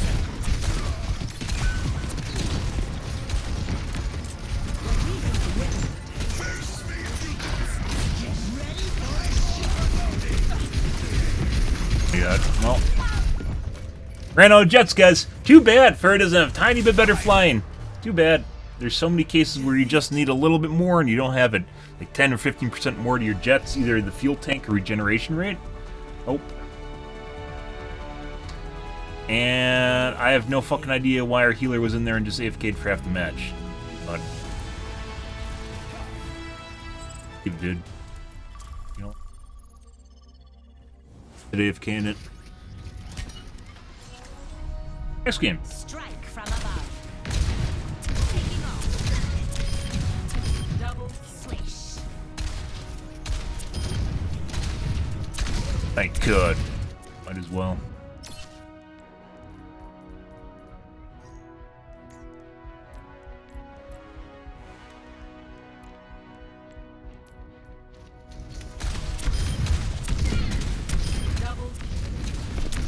Like, they didn't even bother.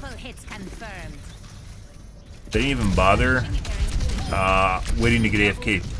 They just sat in there until we got fucked by it.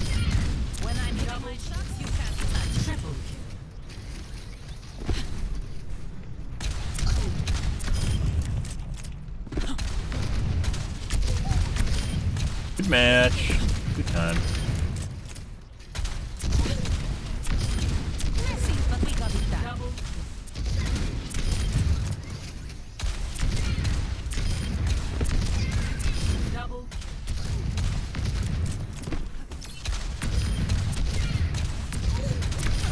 Terminated.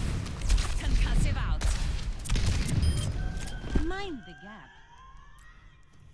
I'm gonna check on my lasagna. 1 second, guys.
Okay.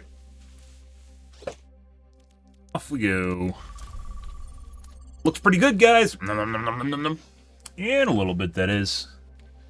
Play a couple more games here, though. Huh. I don't think we've had any 50+% accuracy games tonight. Strike from above. Up and away. Messy, but we got it done.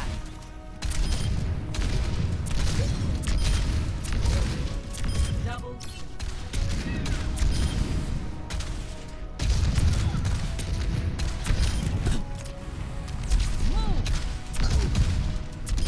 Ooh, spicy. When I'm hitting my shots. Next game. Or is it gonna do the fucking stupid shit again? Yep. Those.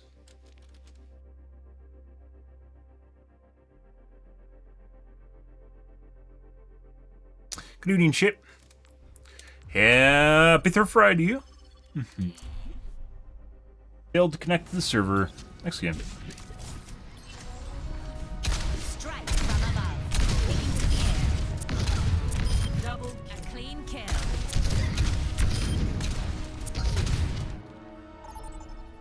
Yeah. Now entering King's Row. Prepare to attack. Select your hero.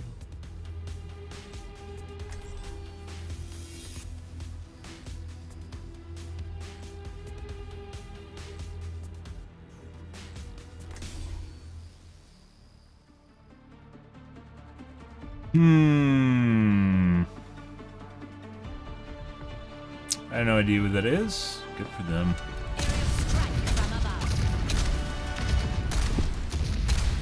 Helping those in need is its own reward.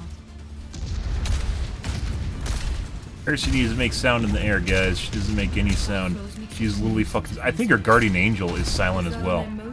Like, when she uses Guardian Angel, she's actually silent. Why does Mercy have no sound mechanics? See what that is? Probably means someone who got banned after talking to me because they were cheating. Good. That's what I'm going for. 5, 4, 3, 2, 1. Attack commencing.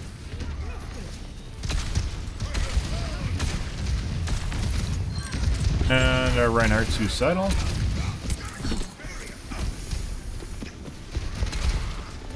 Securing the objective. High power.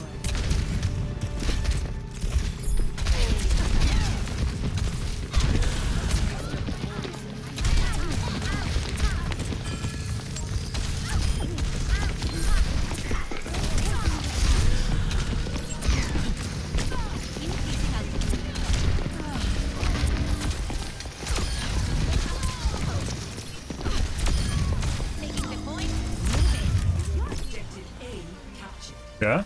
Escort. Terminated.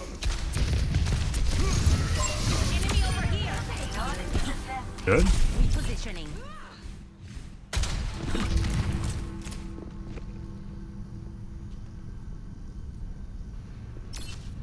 Goes faster with two. I wonder how much faster it runs with two people on it. Oh, and the Widow just left.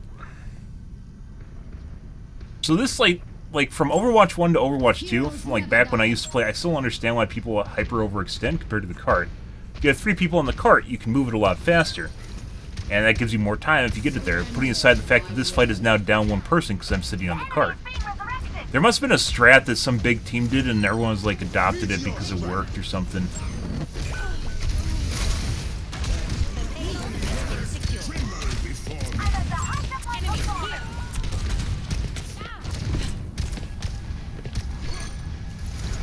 Alright, bye. Hello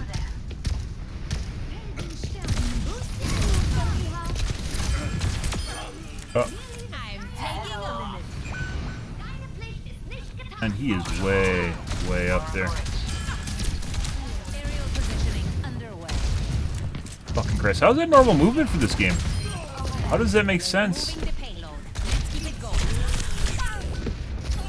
Died around the corner.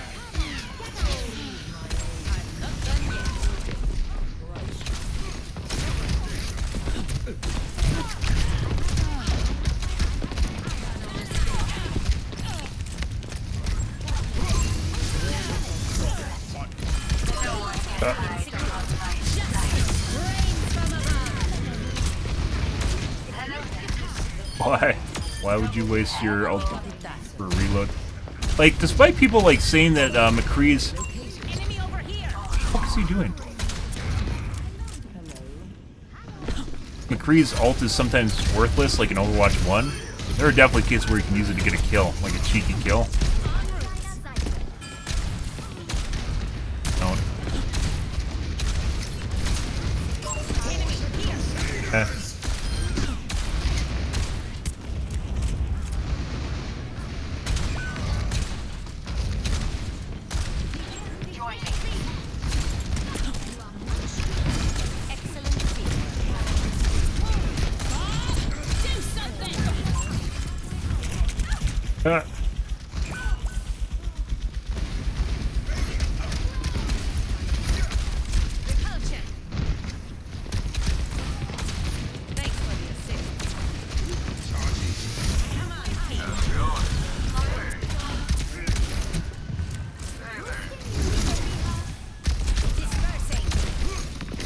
Oh, she was almost unsafe there. And then she decided not to be unsafe.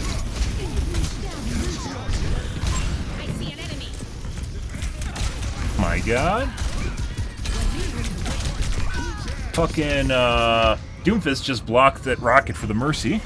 Flying through the air, just passing by. Good. That's okay. I will not waste this opportunity.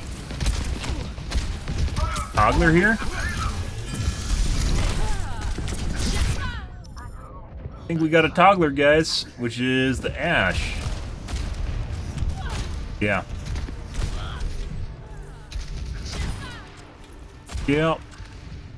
Good for her. Good for her. Have to balance the scales, you know. You wouldn't want people with accuracy being able to accomplish things.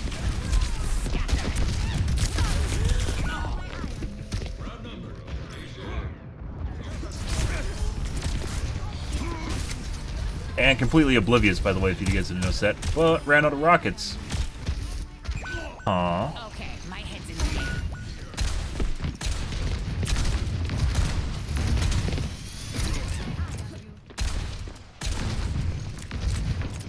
Aerial positioning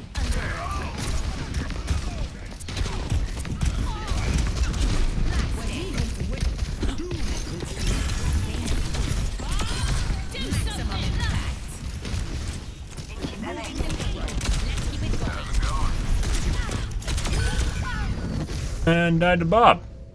And apparently Doomfist tried to ult me for some reason.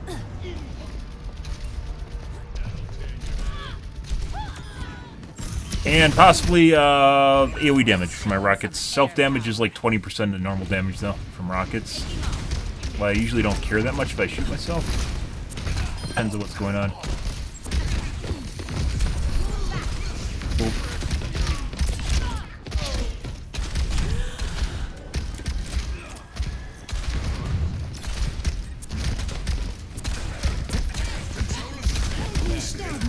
Yeah.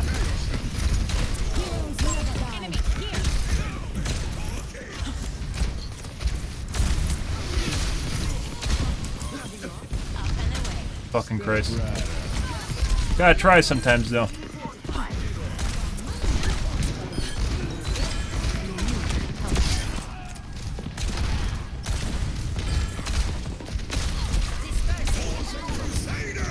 Yeah.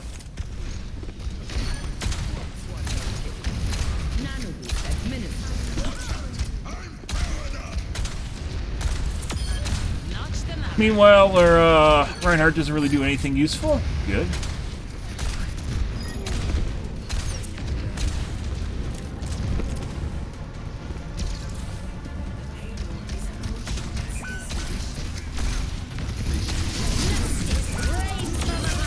No. That is the Ash. Ah, it's an Ash.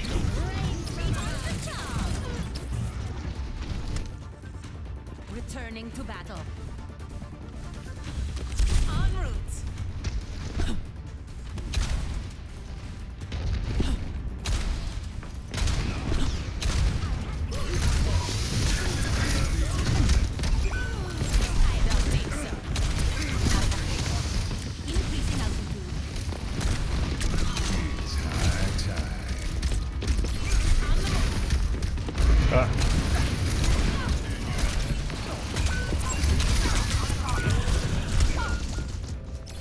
I was trying to shoot around the side of that little wall and couldn't do it. Things are timed differently now because I changed my settings for my timers. And I know Mercy was shooting my back is waiting to shift and go up again. All systems nominal.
I don't know why you flew into my face, but you did. Good. Not sure why Mercy res that. This Tracer has a super hard on for me. Apparently multiple people do. Good. And then we just got 2-tapped in the face, I'm pretty sure. Good.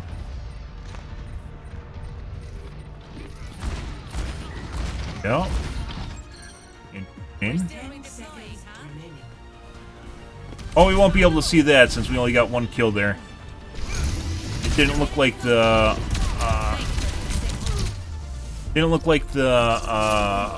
McCree was cheating up until that point at the end there. Yeah. So possibly, and then like we see stupid shit like this too.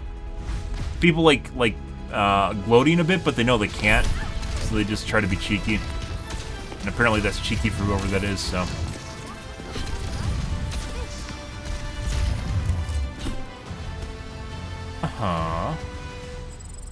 Alrighty, so the Ashe was cheating at the end, which was the Tracer.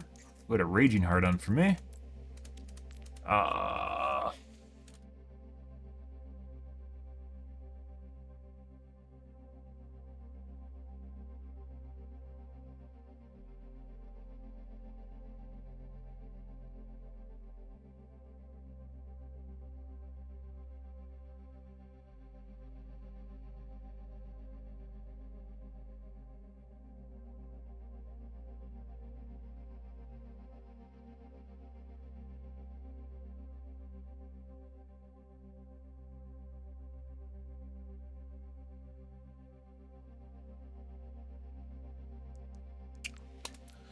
Up until that point was normal, and the McCree also sus at the end there, but who knows.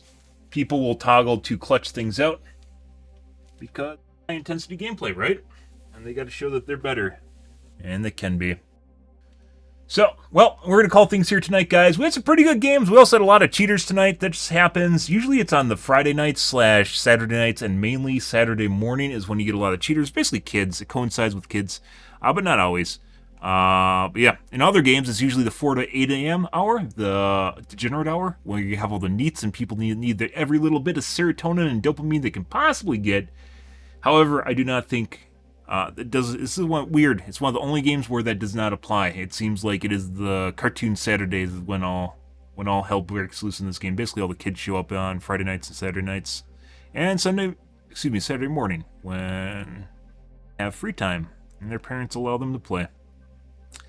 Weird. Every other game it is 4 to 8 a.m. since H1Z1 days. In my personal opinion, it's always been 4 to 8 a.m. hour, 3 to 8 a.m. sometimes. Depends on the game you're playing. Dead by Daylight, for instance, was about 3 to 8 in the morning. Yeah, same shit during degenerate hour.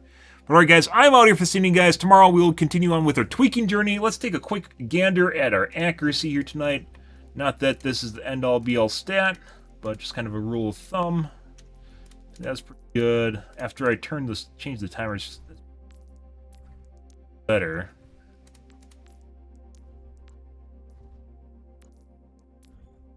Oh, this is why you can't trust your fleshy human meatbagness, guys, to be consistent. And sometimes it's not always possible to be consistent, depending on who you're playing against in the match. So, 9. Your matches weren't very good, although 50 in here. I don't think we had a 50 tonight. We had a 46-20. Correct.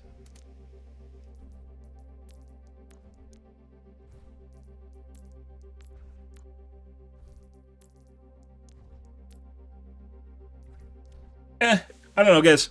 But alrighty, guys, I'm out here for the evening, guys. If you are new to the stream, you enjoyed the bullshit, you enjoyed the fun, you enjoyed the cheating, make sure you hit the follow button on the top right-hand corner. You stream every day from evening to late night. 8 to 9 p.m. Central Standard Time to 1 to 2 a.m. Give or take, business go my life, what's happening, etc., etc. The usual bit of shenanigans, guys. I'm out here for this evening, though, guys. Tomorrow will be more of the OW2, so you guys have that to look forward to. But, yeah. I'm out here for this evening, guys. Thanks for watching my stream, as always, and I hope you guys have a wonderfully fantastic Friday morning and Thursday. Have a good day, guys.